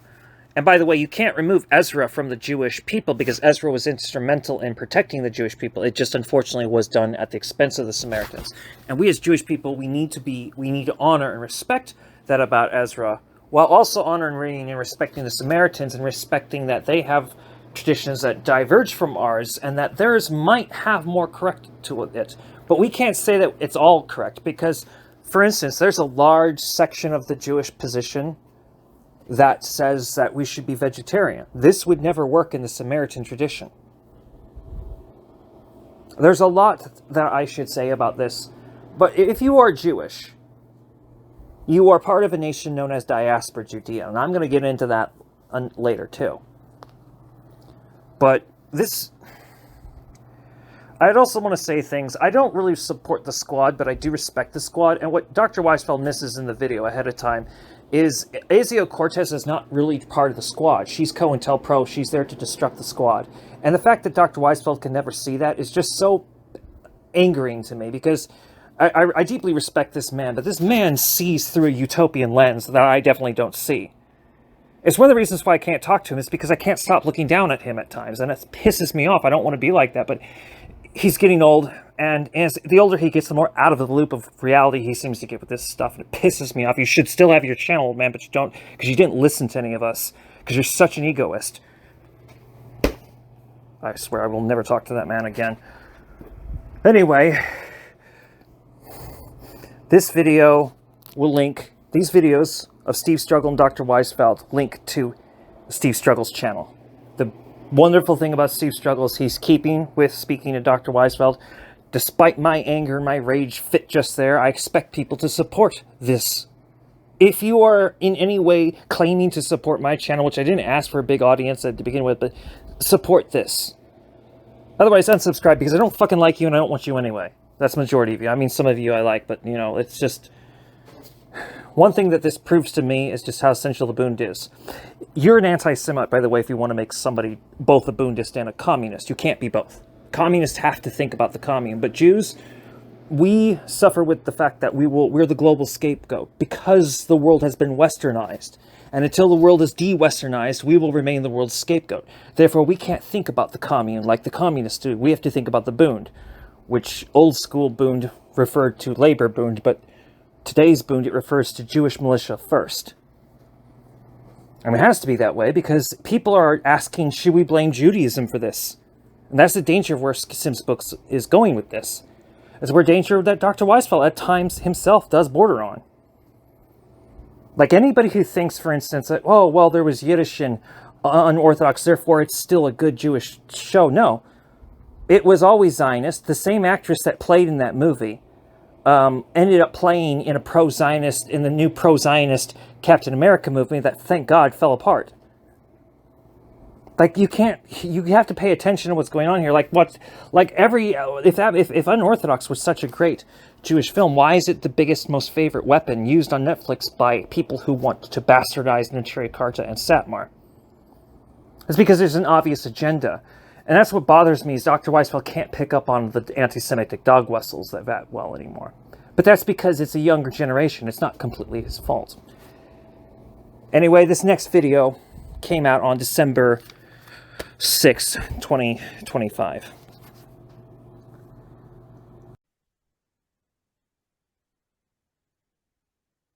And I'm connecting as well here.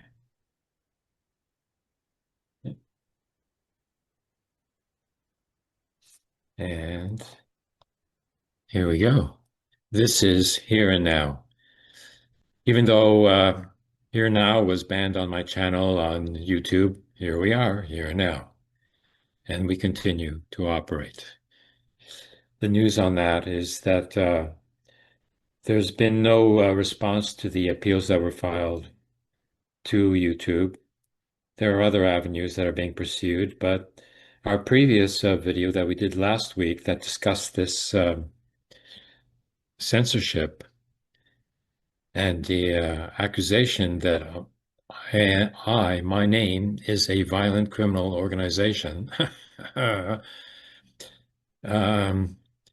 is responded to by on the particular Reddit group called Jewish Politics. I found that a couple of days ago, even, there was 2.1 thousand views who came to see what was going on with this YouTube ban. And strangely, the YouTube group in Reddit filtered out our video, censoring our video on a group that is supposed to be against YouTube censorship. It's weird. I guess they don't like my name or something like that. Tough. That's my name. Tough luck, kids. It's going to stay that way. Now, the accusation itself that I'd like to raise here before we get into the week's events is that I'm being accused of being a violent criminal organization, which reminds me of the fact that my mother's brother, who was a partisan fighting against the Nazi occupation of Eastern Europe, was called a terrorist by the Nazis. So it would seem that, the accusation of terrorism is a projection of an agent that is carrying out terrorism itself and doesn't like the opposition to the terrorism that is carrying out. And that is the case with Zionism. Zionism is terrorism, as we can see here. And Menachem Begin even admitted as such when he started off an interview with ABC television one time, saying that admitting that he was an ex-terrorist as accused by the British occupation of Palestine. Okay, but during his term as prime minister, the biggest massacre of all took place. So he didn't stop being a terrorist, although he didn't do it himself. But still, he never opposed it. He never sanctioned General Sharon and allowed General Sharon thereafter to become the prime minister of the Zionist state, calling itself Israel, which is actually a name reserved for the name of the Jewish people as a whole. So Zionism is terrorism. Zionism is a lie, basically, as far as the Jewish people are concerned. So the real terrorists are the ones who have the power to do it and to get away with it. So far, that's been the Zionist state, but now they have to retreat. And so far, it's been the United States of America, but now they have to back down. And they're backing down, both in Gaza and in the Ukraine. Now, the last video that we did, before my YouTube channel was banned, coincided immediately beforehand by the assassination of two ICE police agents in Washington. And when we referred to it, we weren't sort of, like sorrowful and saying, oh no, this is not the way to go, like even though we weren't condoning it, we weren't sort of putting it down, because we understood, that it was a political act and not a criminal act, although it was certainly a violent act. Now, when the police kill people, it's also a political act, but a political act of racism. So where do you go with that? So we weren't so remorseful, that we were accused. I was accused of being a violent criminal organization and getting banned and getting 2,700, videos removed over the work of over 15 years since 2010 when I first got the camera, from all the videos in Palestine, all the videos in the Montreal, student movement protests that won, all that. It's got to be gotten back somehow.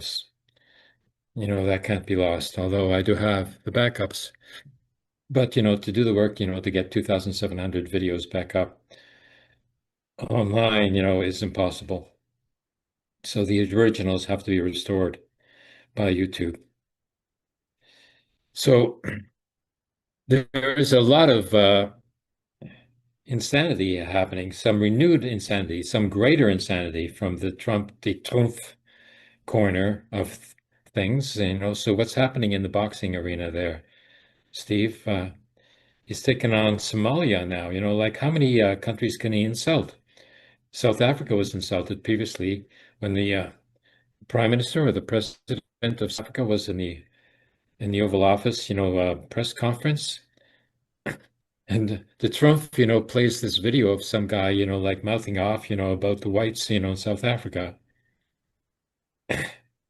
And he accuses, this guy of being cahoots with the prime minister and planning a genocide of the whites in South Africa. Wow. Oh, really? So what's the tally? How many whites have been killed in South Africa? I haven't heard of one. What I've heard of, though, is in the southwestern province of the country calling South Africa, which is sort of strange, having an English name in an African country, because English doesn't come from Africa, does it? So I think that I've heard the real name of South Africa is Azania. I'd rather use Azania. It's a much more beautiful name than South Africa, like bullshit. So that province, which is like huge, is like very similar to the Zionist state of Israel there, in which they've occupied vast tracts of land, which were never returned under the under the transformation, so-called transformation from apartheid South Africa to Mandela South Africa. So the all the white uh, bourgeois ownership of land and corporations and resources, was kept. None of it returned, to Africa, to the Africans. Hmm?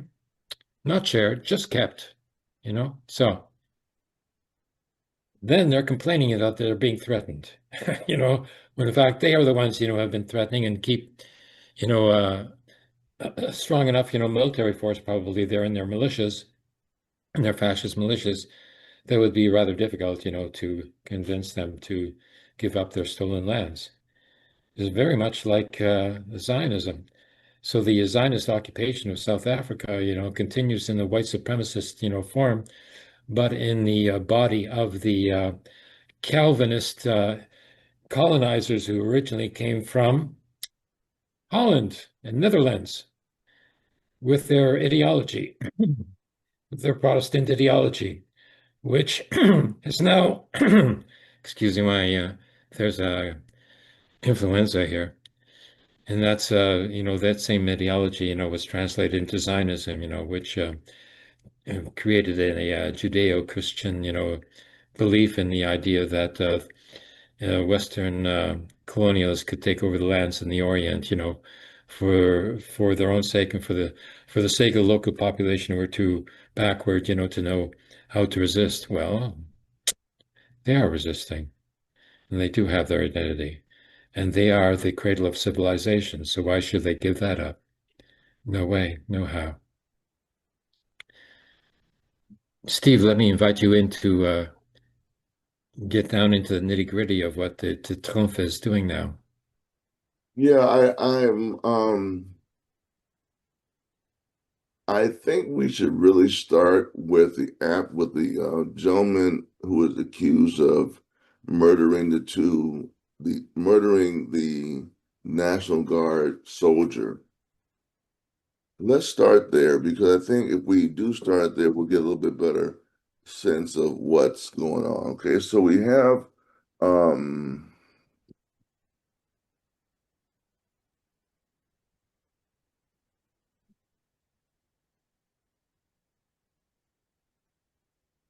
so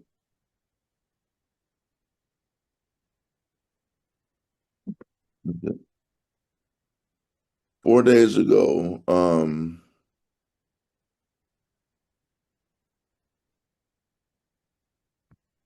Ramanullah Lakanwal, the 29-year-old Afghan national accused of shooting two West Virginia Guard members, was formally charged with murder.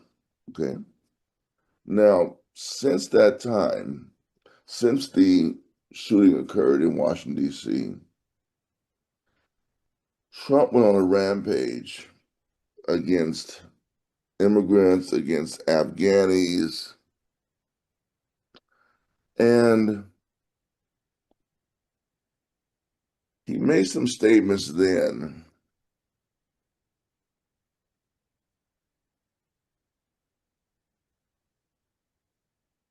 that we want to look at. Mm-hmm. Oh, yes, I remember now. An Afghani national who was brought in because he had been a collaborator with the U.S. military in the war in the occupation of Afghanistan. So Right, he's one of the ones who were lucky enough to get pulled out right. by the So, U.S. and right. brought to the U.S. as a refugee. Now, Mhm. Trump said on NBC News, he called for a re-examination of all Afghan nationals who entered the U.S. during the Biden administration. He criticized the vetting process for these immigrants, suggesting it was chaotic and poorly managed, and a halt in the processing of requests for Afghan nationals. Now, that's racism. Hmm. It wasn't denounced in the United States at all. And this is what I found very troubling. I saw no one, Republican Party, Democratic Party, and I didn't see any left forces, either left of Republicans or socialist left, but maybe I overlooked it. Maybe I didn't see it, okay? Because I don't see everything. But I was concerned right then. This man, first of all, I like to say he is innocent until proven guilty in the U.S. system. Officially, that's the system. And because he's an Afghan national, doesn't mean all Afghan nationals would carry out such an attack if he's in fact the person who did it. So for Trump to attack all Afghan nationals through who are seeking migration is racism and bigotry. And it wasn't denounced as such that I know of. So I was very Hmm. concerned right there. No, it was not. And that's what it is. Mhm, Then yeah. then he let's look about his Somalia about Somalis. Okay. Yeah, he's Then he, concerned about the militants in right. Somalia, the Shabab. Well, he made some statements. Okay. Oh, hold on. I think I'm gonna show it to you. Very good. You give me a second here. Okay. I'm sorry, buddy. No problem. We just go on pause. Thank you. I think he should be shown saying these things. He's really pretty sick. Here he is.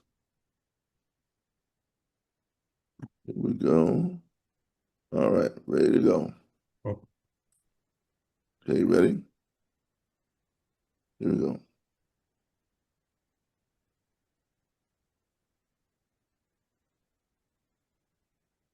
We're not getting audio, excuse me.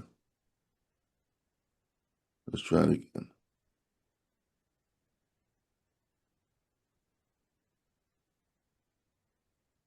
Yeah. On to Walz, Mr. President. Do you think he should resign over the fraud scandal in his state? And who should? Tim Walz, over the fraud scandal in his state. Look, I think the man's a grossly incompetent man. I thought that from the day I watched JD destroy him and we saying, who is more incompetent, that man or my man? I had a man and he had a man. They were both incompetent, and I had a man and a woman. I thought she was very incompetent too, but now she's leading the field, and I think she's leading the field in this for the nomination. Anyway, look, that's up to them. That's up to the Democrats. You know, the problem with them is they have really bad policy. And I'm not going to say what it is because I don't want him to change it necessarily. Because I want to run against it, whether it's not going to be me, it's going to be somebody that's going to probably sitting at this table. It could be a couple of people sitting at this table. Could be a couple of people running together sitting at this table, you know, but I want them to win because we've done a great job for this country and I want that to be carried forward. And, you know, I think we have a tremendous bench, really a tremendous bench. But no, I think that Waltz is a grossly incompetent man. There's something wrong with him. Okay. There's something wrong with him. And when you look at what he's done with Somalia, which is barely a country, you know, they have no anything. They just run around killing each other. There's no structure. And when I see somebody like Ilhan Omar, who I don't know at all, but I always watch her for years. I've watched her complain about our Constitution, how she's being treated badly. Our Constitution, the United States of America, is a bad place. It hates everybody, hates Jewish people, hates everybody. And I think she's an incompetent person. She's a real terrible person. But when I watch what is happening in Minnesota, the land of 1,000 lakes or however many lakes they have, they got a lot of lakes, but this beautiful place. And I see these people ripping it off. And now I'm understanding, and you're going to look into that, Scott, I hear they ripped off Somalians, ripped off that state for billions of dollars, billions, every year, billions of dollars, and they contribute nothing. The welfare is like 88%. They contribute nothing. I don't want them in our country, I'll be honest with you. Somebody say, oh, that's not politically correct. I don't care. I don't want them in our country. Their country's no good for a reason. Their country stinks, and we don't want them in our country. I could say that about other countries, too. I could say it about other countries, too. We don't want them to hell. We have to rebuild our country. You know, our country's at a tipping point. We could go bad. We're at a tipping point. I don't know if people mind me saying that, but I'm saying it. We could go one way or the other, and we're going to go the wrong way if we keep taking in garbage into our country. Ilhan Omar is garbage. She's garbage. Her friends are garbage. These aren't people that work. These aren't people that say, let's go, come on, let's make this place great. These are people that do nothing but complain. They complain. And from where they came from, they got nothing. You know, they came from paradise and they said, this isn't paradise. But when they come from hell and they complain and do nothing but bitch, we don't want them in our country. Let them go back to where they came from and fix it. 85 people. So you see right there. He called AOC a bitch right there and then, Well, basically. you know, Wow. well, it's very vulgar, very racist, very nasty. And then I tracked Nick Fuentes, the pro KKK, the pro Nazi social influencer. He called it a great moment. He called that statement, Nick Fuentes, the renegade America First commentator on Rumble. I watched it. He was lauding that statement. He thought Trump was in rare form. So I want our listeners and viewers to understand that what Trump said, many Americans wouldn't say people are garbage. No, they wouldn't. No. But the denunciation has been very muted. There are no rallies today against Trump's racism. There may be some rallies against Venezuela attack. Let's hope. But this kind of racism is the hallmark of a fascist or a fascist leaning or an authoritarian or a bigoted government at the least. No one is garbage. Even people you and I don't like aren't garbage. Okay? I mean, we don't, and when our leaders call another nationality garbage, then why don't somebody take out the garbage? If you know what I'm saying. Of course, that's what Hitler said about my Jewish people. Take out the Sure, garbage. same thing. Take Yeah. out the garbage. So if Ilhan Omar is garbage, then what can't be done to Ilhan Omar? Nothing. There's nothing. There's no protection she is due. And she is a sitting member of Congress, like it or not, Donald Trump. Yes, she is. So therefore, she is due the respect, like it or not. You don't have to like her. I don't have to like her. But certain things people are due, even though I don't like what they do. They earn it by Mm. by who they are. And she is not. He's accusing. This is what is. Let me explain why he mentioned the welfare. Okay. There is a media influencer called, I think, Helen Cock Richardson. She's on YouTube, and I would suggest people watch her. I don't like everything she says, but she talked about this mentality a few days ago. And what she was saying is the Republicans back in the 50s and 60s of the last century began a movement saying that blacks, women, immigrants were taking tax money that was being taxed from the wealthy to create a welfare society, and that they should not receive this money, and it should be given back to the business community that was being overtaxed, and then they could create jobs. So the racism that Trump just experienced was fueled by the movements of Barry Goldwater and Ronald Reagan. That's who started this. Who were the most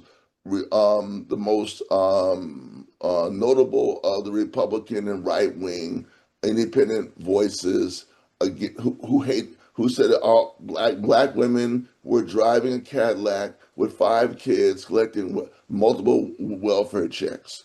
This is what he's talking about. So it's an anti-black statement. It's an anti-Somali statement. It's an anti-immigrant statement. It's an anti-African statement. And all that stuff is wrapped up in that statement. It's a lot to unpack what he was saying. Okay, they want to complain where they came from is garbage. Well, let's look at how Somali may have become garbage. Let's just say it's garbage. I don't agree with that. But who made it garbage? The Italians and the British, the colonialists who carved up Africa in the Berlin Conference in the 1880s. That's who made it garbage. Okay, the garbage creation began then when Africa was taken by the European colonialists what African was asked, is it okay? Do you want to be carved up? Nobody asked any Africans anything. It was one of the greatest crimes of humanity. To the continent and said, we're going to carve it up. Well, we'll help get these these garbage. Maybe we'll take out the trash and make, whatever. So that's what's going on here. That's Yeah. what's going on here. Yeah. That's what's said. I want people who didn't hear it to hear it. That's why I played the whole long tape. And Yeah. clearly there's been some issues in Minnesota. But they're always blaming the Nigerians are online thieves. The Somalis are garbage. The South Africans hate white people. I seriously doubt, unless they're just fools, any African leader would want to be seen with Trump right now. Hmm. I mean, there's maybe Botswana, some of the more slavish lapdog leaders who want the money, despite whatever it takes to get it. But that's not about Botswana. It's just the Botswana is a good example. But what African leader would want to be seen with Trump right now? He hasn't found an African leader, a country that he can't condemn. He didn't condemn any other countries, did he? No. I can name some. We'll name some. Then he didn't.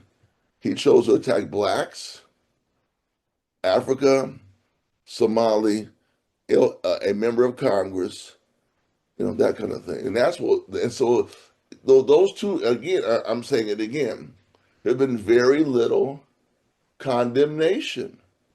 Even though people say, wow, he shouldn't say that. Well, is any members of Congress condemn him on the floor? I doubt it.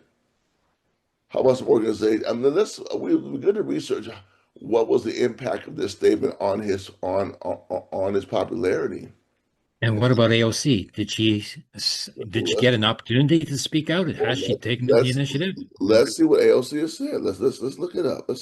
let's find our great AOC and see Yeah. Okay. what. While you're doing that, like it strikes me, like that slavery was just the first sort of first stage of Western manipulation of Africa. But there was another sort of period of slavery that is not mentioned, and that is slavery of Africans by the Arab nations, which took in African slaves in great numbers. And I've seen the number 12 million. And then the Atlantic slave trade was about 10 million. And then after that, it was the occupation of Africa, so that, Africans weren't taken away as slaves anymore after slavery was ended. No, Africans were made into slaves in Africa, working for the European plantation owners, especially in South Africa, who still retain their land claims in Africa, even though they're not African. So Africa is only emerging from colonialism, and now it's beginning to emerge from neocolonialism. And that emergence seems to be centered nowadays in Burkina Faso and Mali and the others. Cote d'Ivoire, Senegal is changing, Cameroon has changed. Now we should be expecting greater initiatives in South Africa. I hate to say this, but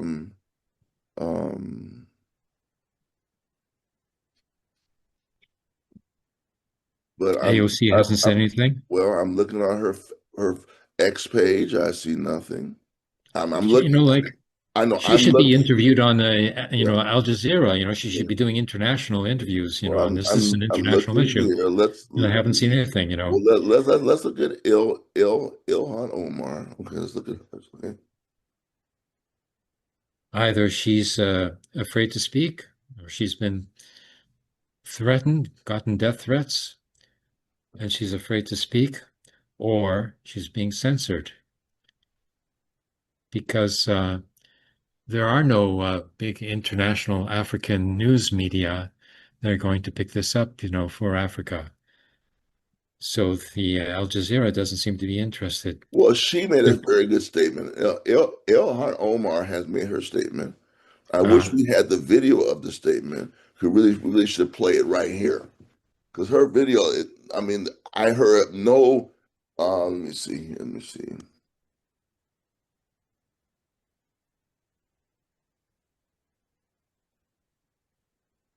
I'm surprised it's not linked to her webpage. I'm kind of okay. Here's Al Jazeera's story. Here's a story about what he said. Let me see if she's in the story. I've received the threats. Ilhan Omar is garbage. She's garbage. Her friends are garbage. Hold on, I'm queuing it up now. Thanksgiving, the spirit, I've even heard Trump refer to Somalians as people that say, let's go, come Somalia. on, let's make this place great. These are people that do nothing but complain. But when they come from hell and they complain and do nothing but, we don't want them in our country. Let them go. What a loudmouth. The way they came from and fix it. Racist. Okay. Want to be fascist. I'm going to now link us to Ilhan Omar's statement. Give me a second, please. This is from Al Jazeera. Here we go. 3, 2, 1.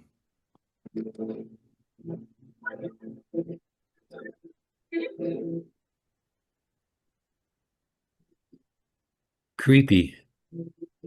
Or that they see me as a powerful voice that needs them silenced.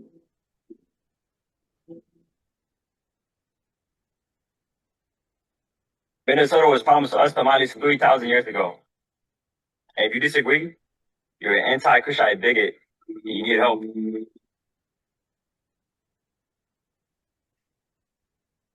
Good afternoon. My name is Jacob Fry. They love our city and they're proud to call it home. And we're going to stand with them every step of the way. And so, to our Somali community, Daman Shabka, Somaliyed Kunul, Minnesota, Garahan, Minneapolis, Waan, Ku Janila Hai, Waan, Ku Gereb, Taganahan. Wow. So that was the mayor of Minneapolis talking about this. Wow. Pretty bold statement actually. To be Very cool. Yeah, I mean, I wish we could have heard more about what she said. We need to find that because there has to be a video of her, the entire statement. There has to be one somewhere. But Trump's statement was disgusting, and the problem is that one of the challenges for people who have a good heart, you don't even have to be an anti-racist. Actually, you just don't say it about people who are. There's certain things it's best to not say. And Trump didn't give a damn. He called them, they're always bitching and moaning. I mean, he really used some vulgar language. I've heard it was one of the most vile statements the U.S. president has ever made.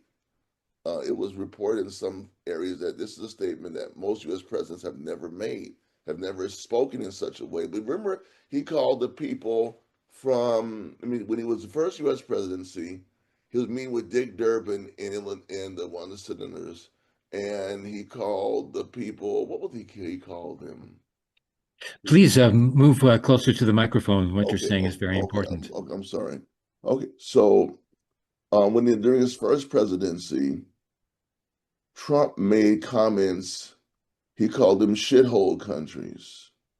Oh, yeah. I remember that. I remember Trump. Yeah, Yeah. shithole countries. So And, now they're garbage.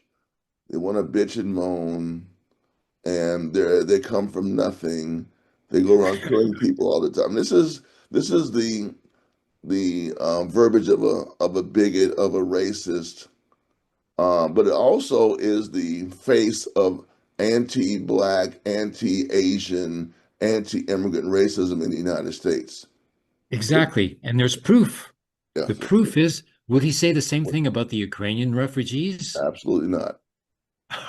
No, they're given welfare, Well, housing, no, like actually though, I believe, platform, yeah, everything. well, they many of them have been sitting back too. He actually has. He's treated them. He hasn't verbally accosted them in such a vulgar way. But as I understand it, and I may be wrong, some of them were critical of his wanting to negotiate with Russia, and Uh-huh. he kicked some of them out. So what I've heard, he sent them Not back in too. Canada. Canada still Okay, welcomes them, yeah. including the Nazis. Ukrainian Nazis are welcome. Oh, I know. There's 200,000 Nazis in Ukraine. The Azov brigades, have expanded during the war, and they've been held in reserve, so they haven't been sent, to be decimated, like the ordinary citizens are. A very great danger there. Oh, yeah. And yet that's not denounced. No, those Nazis, they're patriots, just Yeah. like the Trump is. Right. Right. That's the Ilhan Omar statement. I saw nothing. I saw her statement on her congressional website. I looked on AOC's website. I'm not gonna look any further than that. That's where it should be. It should be on her website. A condemnation is not there. Uh, So she needs to be called. She needs to be asked, where is your statement against? Just ask her, where's your statement against the attack on your fellow Congresswoman, Ilhan Omar? And let's get an answer from her. yeah. Because I expect to see a statement by AOC. I mean, where's her statement? If there's no statement from AOC anywhere, then she's a hypocrite. Period. She's then she's wiping herself out. She doesn't Well, count anymore if she doesn't have any statement at well, all. yeah. I mean, at this point, no statement. Therefore, to be fair, we should do more research. Just a little more. But Ilhan Omar's statement was on her congressional website. That's where I went to find it. If it's not there by AOC, what are you doing? Are you hiding it somewhere? Hmm. I mean, that's my question because it happened last week, so it should be there. There's no, I mean, or maybe she just, who knows what she did, but I would expect, I mean, but not only her, what about Akeem Jeffries? All these so-called great black leaders in the Congress. But more important than AOC, the AOC and Omar were like kids and were like hand in glove at a certain point a few years ago, where you saw Hmm. one, you saw the other, and Hmm. now maybe they're not that way anymore. But I'm Maybe certain she's that, afraid. Maybe she's been threatened with assassination. well, she could have been. I Then mean, she should say so. well, this is what, at least to her credit, that's what Marjorie Greene said. She said she'd been threatened, like her or Hmm. not. At least she said she'd been threatened. Hmm. You gotta right. If you get threats, you gotta expose them. You have to let the threaters know. I'm gonna let people know you threaten me. Yeah. But there should be more condemnation of Trump's statement, and there hasn't been enough, in my opinion. It shouldn't just come from the mayor of Minneapolis. Hmm. He made a very bold statement, and clearly she should win re-election again and again and again. Okay, I mean, in Yeah. that one, but there should be more condemnations about the racism against the Afghans. No, I don't. The Green Berets. The interesting what happened with the situation with the Afghan national accused of shooting the two National Guardsmen. The Green Berets, some Green Berets, current serving Green Berets, Special Forces, U.S. Army, out of Fort Bragg. Okay, I mean, the Green Berets have said Trump is wrong to do this. That they criticized the president.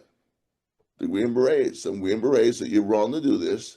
These guys served with us. And we can't just pull the rug from under them because they were our allies in Afghanistan. Now, we don't like the Green Berets and their actions in Afghanistan, but at least they had the comradely courage to back up their side of the equation. At least they had Hmm. courage. They didn't have to say anything. No, they didn't. They could just shut up and be quiet. They chose to not be quiet. Hmm. So where is AOC? Hmm. That means, Green Beret said, no, you can't do this because they backed us up, and when we had to take them with us, and they can't be allowed to just go back. So, Yeah. I'm not saying I like them, but at least they had the courage to back to show solidarity with those who were their allies in battle. And you kind of have to Yeah. do that when I mean, like it or not, you kind of have to do that in war. So Trump is in a bad. I doubt Trump. I don't think he can pull that off. All of a sudden, make them all go back, but he's trying to, and that's just racism. That's just racism because they're the Afghan. We have to now look at you because this guy is accused of something. He hasn't been convicted, and also we had heard some stories about he was threatened by I by um Al Qaeda that if he didn't take out that they would think there's some kind of hit. Supposedly that there's a hit squad internationally who's trying to take these guys out in the United States, supposedly around the world. This is a media story. We have no idea if it's just a lie. But there's a story that they were promoting in the U.S. that this gentleman who is accused of shooting National Guardsmen did this to show that he was not on the U.S. side. That's why he did it. He was threatened within the Afghan milieu.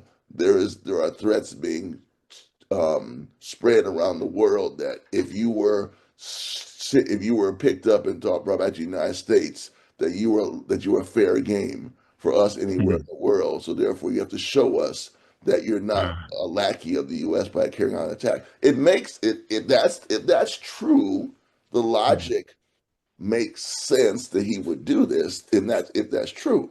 But Uh-huh. if that's true, then he has to be found not guilty because he Yeah. was forced to do this by threats. But then, Yeah. but if that's true, then the United States can then attack Afghanistan. See, so all you got to remember, all these things. When you hear stories like this, there's a reason the story is being spread. Ah. So just we have to just be very careful with this. And we can't allow Yeah. this gentleman, like him or not, to be a victim of racism. All Afghan nationals who have applied for asylum or citizenship, I don't like what they did in Afghanistan. No, I don't. You're a comprador against your country. But you are here now. I may turn my head and not look at your situation, but do I want you to be deported because another member of your community is accused of a crime? No, I don't want, no, I don't. That's not fair to Mm. do. Because because I don't usually say anything about this, but I'm gonna speak about this. You know, it's hard to say. But I'm gonna say it's hard to say. Boy, it's hard Mm. to say. Whenever there's a crime in Russia, a terrorist attack, who is demonized? The Turkmen, the Kazakhs, the people from the stans who immigrate there. They let them come in because they have the cheap labor, like the United States has a cheap labor issue. So we let them come in to work for less. Mm. But whenever there's an attack, a terrorist attack, they're Mm. always the ones who are vilified. It's the same kind of Mm. thing. I don't like saying it, but it seems to me no one questions. You're going to tell me that someone could come to your country and no Russian or no American has talked to them? Don't tell me that nonsense. But maybe it's true. Clearly, clearly a Ukrainian of some connection, the fifth column in Russia, the fifth column, there has to be a fifth column in Russia. So same kind of thing. You have a migrant community, you can vilify that migrant community when something happens. It's crap. It has to stop all over the world. Mm. It's just crap. And I'm not friends of the Afghan community who's here, who are collaborators, but it's racism if they are attacked because this gentleman here, and I hate to say it, but when the Crocus City Hall attack went down, those boys got a good beating. Oh, yes, they did. They gave him a good whooping when they caught him, and Yeah.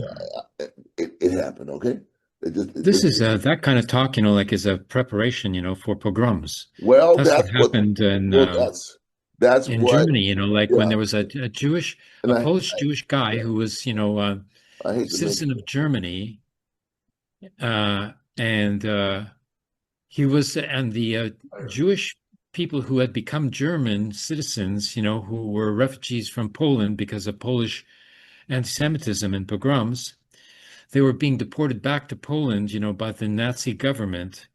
So this one Jewish guy assassinated a German diplomat in some sort of, embassy somewhere.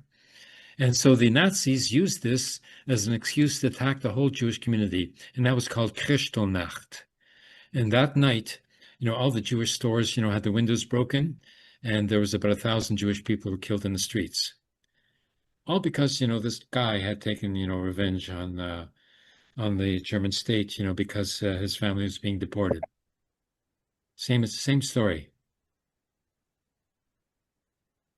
yeah, it's just a shame.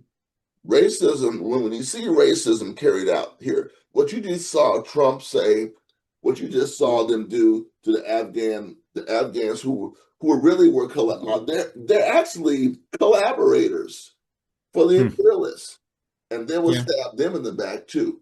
That shows you can't trust Uncle Sam. He'll stab Yeah, you in the show back in how a minute. racist they are. Yeah, right. That's how racist Uncle Sam is. That they'll stab you in the back in a second if they Yeah. say if they have a reason from their racism to attack you, honey. You'll see what America's really like. If Yeah. I were the Afghans, if I were them, I'd be getting up out of here. I'd be leaving this place because that's going to imagine what's going to happen to them if Yeah. Trump is able to pull off reconsidering their status. That's I should. horrible. That's Yeah. horrible. Imagine they were collaborators with you. They collaborated with you, and because your man is accused of a crime, which he may have been forced to do to show he wasn't a collaborator. If it's true that the Taliban have an international hit squad, if it's true, then it's really bad. They call her garbage. That's not good, man. That's not good. Yeah. This nonsense continues, then they should all come to Canada. Then Um, I will maybe leave I now. should welcome them. I don't know. Yeah. 'Cause I would want to be in their shoes. You know what I Yeah, mean? they're being targeted. Yeah, they could They're being easily be targeted. attacked. They're being Yeah, targeted, right? They're being targeted. yeah. Okay, so that's the bad news of the week. Okay, we got it. I understand. Okay, yeah. Garbage. She's garbage. Oh my God, man. That, It's that's sick. it's the truth. That's garbage. It needs to be thrown out. He sure does. Okay, that's it for this week then. Okay, great. Great to hear you, Steve. Okay, until next week then.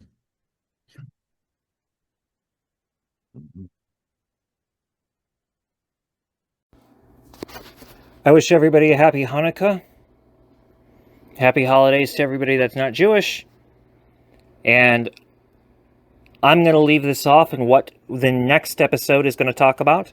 By the way, tonight is the 8th night of Hanukkah. Tonight will be the 8th night of Hanukkah. And tomorrow I will put out a second video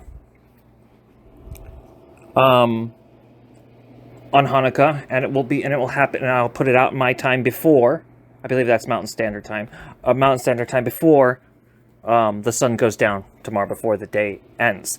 See, for us as Jewish people, the day actually, it's night and day, not day and night. When the sun goes down, that's actually when the day starts. If you're Jewish, that's how we look at it. So it's night and day, not day and night. Yeah, so a whole day starts with night and then day.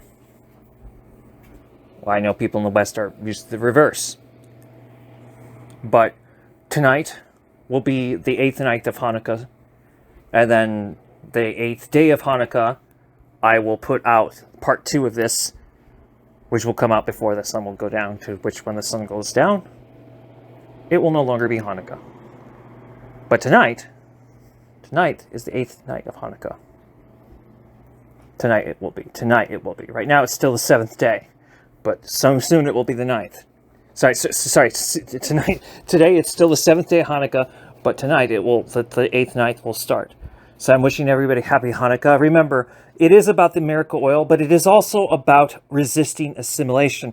And yes, it was wrong that the Maccabees became colonial, but they themselves were fighting off colonialism, and that should be part of the message. We don't throw away our holidays or demonize them. We make better sense. We don't demonize Ezra. We make better sense of Ezra. Ezra did what Ezra thought Ezra had to do, but Ezra did what Ezra did at the expense of the Samaritans, and that is the mistake. And that's one of the reasons why I'm working on other projects that I look forward to working for this outreach that I'm building for Diaspora Judea, and I will hopefully talk more about that in the future. In the meantime, this will come up in part 2. I want to end this with the Jason Unruh video that came out on October 30th, 2025.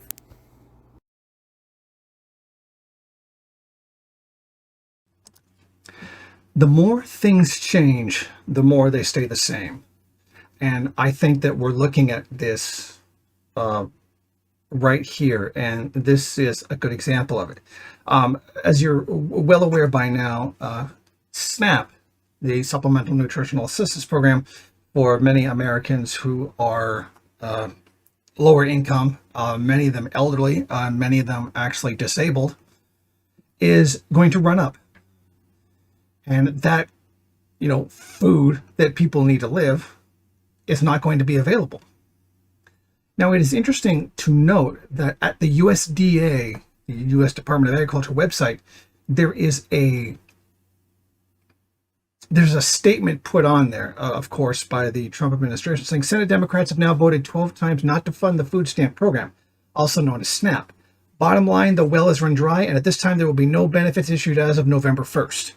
We are approaching the inflection point for state Democrats. They can continue to hold out for health care for illegal aliens and gender mutilation procedures, or reopen the government so mothers and babies can, the most vulnerable among us, can receive critical nutrition assistance. Well, obviously, it's not quite that simple. Democrats are, at least to their credit, are trying to fight in order to allow people to continue having healthcare that the Republican administration is trying to cut. So listening to this say, oh, we're concerned about mothers and babies, coming from this administration, coming from the Republican Party, well, that's just a straight up lie. That's not believable in any way, shape, or form. These people have never cared about mothers and babies. They have never actually cared about human life, period. Unless it's a fetus, which they can use in a process to demonize other people. They don't actually care about human life or human well-being. Because if they cared for babies and mothers, then they would, not cut the health care that babies and mothers actually need in order to survive. But what I do see here that a lot of other people are noting is that it's all going to hit the fan on November 1st and that the revolution is going to happen. And there's even a video on YouTube, and if I manage to find the thumbnail, I'll post the thumbnail in the video, saying how this is exactly like right before the French Revolution. This is exactly like right before the Bolshevik Revolution. And that idea is absolutely laughable. The idea that America today, even with what's about to happen with SNAP, is the same thing as the Bolshevik Revolution and the French Revolution is utterly insane and can only be spoken of by someone who has absolutely no knowledge in any of these events. There is absolutely no comparison between those times in which the whole system was coming down and this, essentially one nutritional program not being there for people. And the person who made it was not a Marxist. He was a liberal. Really genuinely believes that this is the case. That this is going to be when it all comes down, or when it's going to happen, when it's happening. I really do need to say this. It's not happening. I do need to remind that this is the first world, and that a revolution is not about to happen. In fact, I would say mass unrest is not about to happen. And if I'm wrong and I have to eat my words, so be it. Because there have been many, many times over the past 15 years I've said, no, it's not happening, when everybody said it was happening, it's going to be happening now, it's about to happen, it's about to go off, and then nothing happens. And eventually, sometime I'm going to be wrong. So I think, given my track record, I'm pretty confident that it is not happening. But people genuinely think that it is. Now, obviously, this is bad, that SNAP is going to disappear, that it's not going to be available for many of the people who actually need it. And there's going to be protests. Absolutely, of course there's going to be protests. There's going to be popular anger towards this. And a lot of it's going to be coming from those really poor Republican-dominated areas that think that somehow they're not going to be affected by this, and that this is just going to own the libs. They're going to be suffering too. And when they no longer have any food, probably because they're too dumb to know that they're on SNAP as well, there's going to be anger coming out of them, directed towards this administration that they voted for. And that's going to be their own fault, because they voted for this administration to own the libs. Now, there's going to be some outrage over this, but it's not going to be a revolution. It's not going to be a whole big, huge, threatening menace that's going to be... in fact, I would say it'll be integrated into the No Kings protests.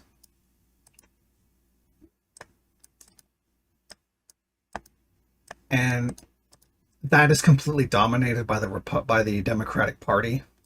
And there was absolutely nothing revolutionary or radical about the Democratic Party. And if you need to be told that,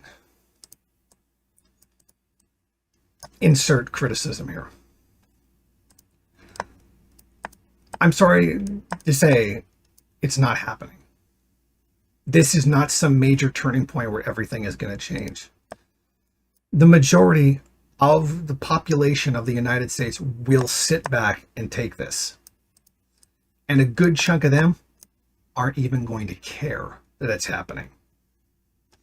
And another chunk of them are going to be happy that it's happening. Because they have it in their minds. And then they say things like, well, if you've got the energy to protest against what this administration is doing, then you have the energy to get a job. Because apparently that's how that works. If you have energy, then jobs just mysteriously manifest out of nowhere. Being that you understand absolutely nothing about economics, let alone anything to do with employment economics. So there are very tough times coming for a segment of the US population. SNAP does not affect everybody. If suddenly everyone now no longer had enough food, then I would tend to think that something more radical is going to happen. But suffice to say, no. Nothing really radical is about to happen because of this. As important as food is, there is not going to be a significant enough portion of the population that's going to be affected by this. Now, that's not to say that this is terrible and that this shouldn't be happening. Of course it shouldn't be happening. Anybody with a modicum of human decency wouldn't be doing this. They wouldn't be taking away people's health care, either. So, it remains to be seen what's going to happen November 1st and what will happen in the following weeks when there's not enough, when people don't have enough food. And there's going to be even food manufacturers, distributors, whatever the case may be, are going to lose money because of this. Because now that SNAP is not being spent on their products. And they might be angry about it because they want that money. Because profit motive, blah, blah, blah. So I would say, sit back, but have a level head about what you think is going to happen. Because of all the times people said it's happening or it's about to happen, it hasn't happened.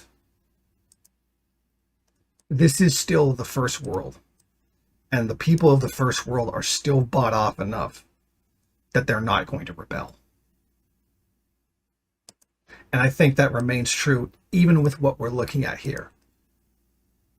I don't think they should. I think they should rebel. I think there should be mass riots. I think there should be violence in the streets against this. This administration should be torn down just by the fact that they're denying people health care and food. Morally, it's repugnant. And there should absolutely be consequences for this, in and outside the law. But unfortunately, that's not the objective situation. And we are still going to have to sit back and see what the political implications are for this.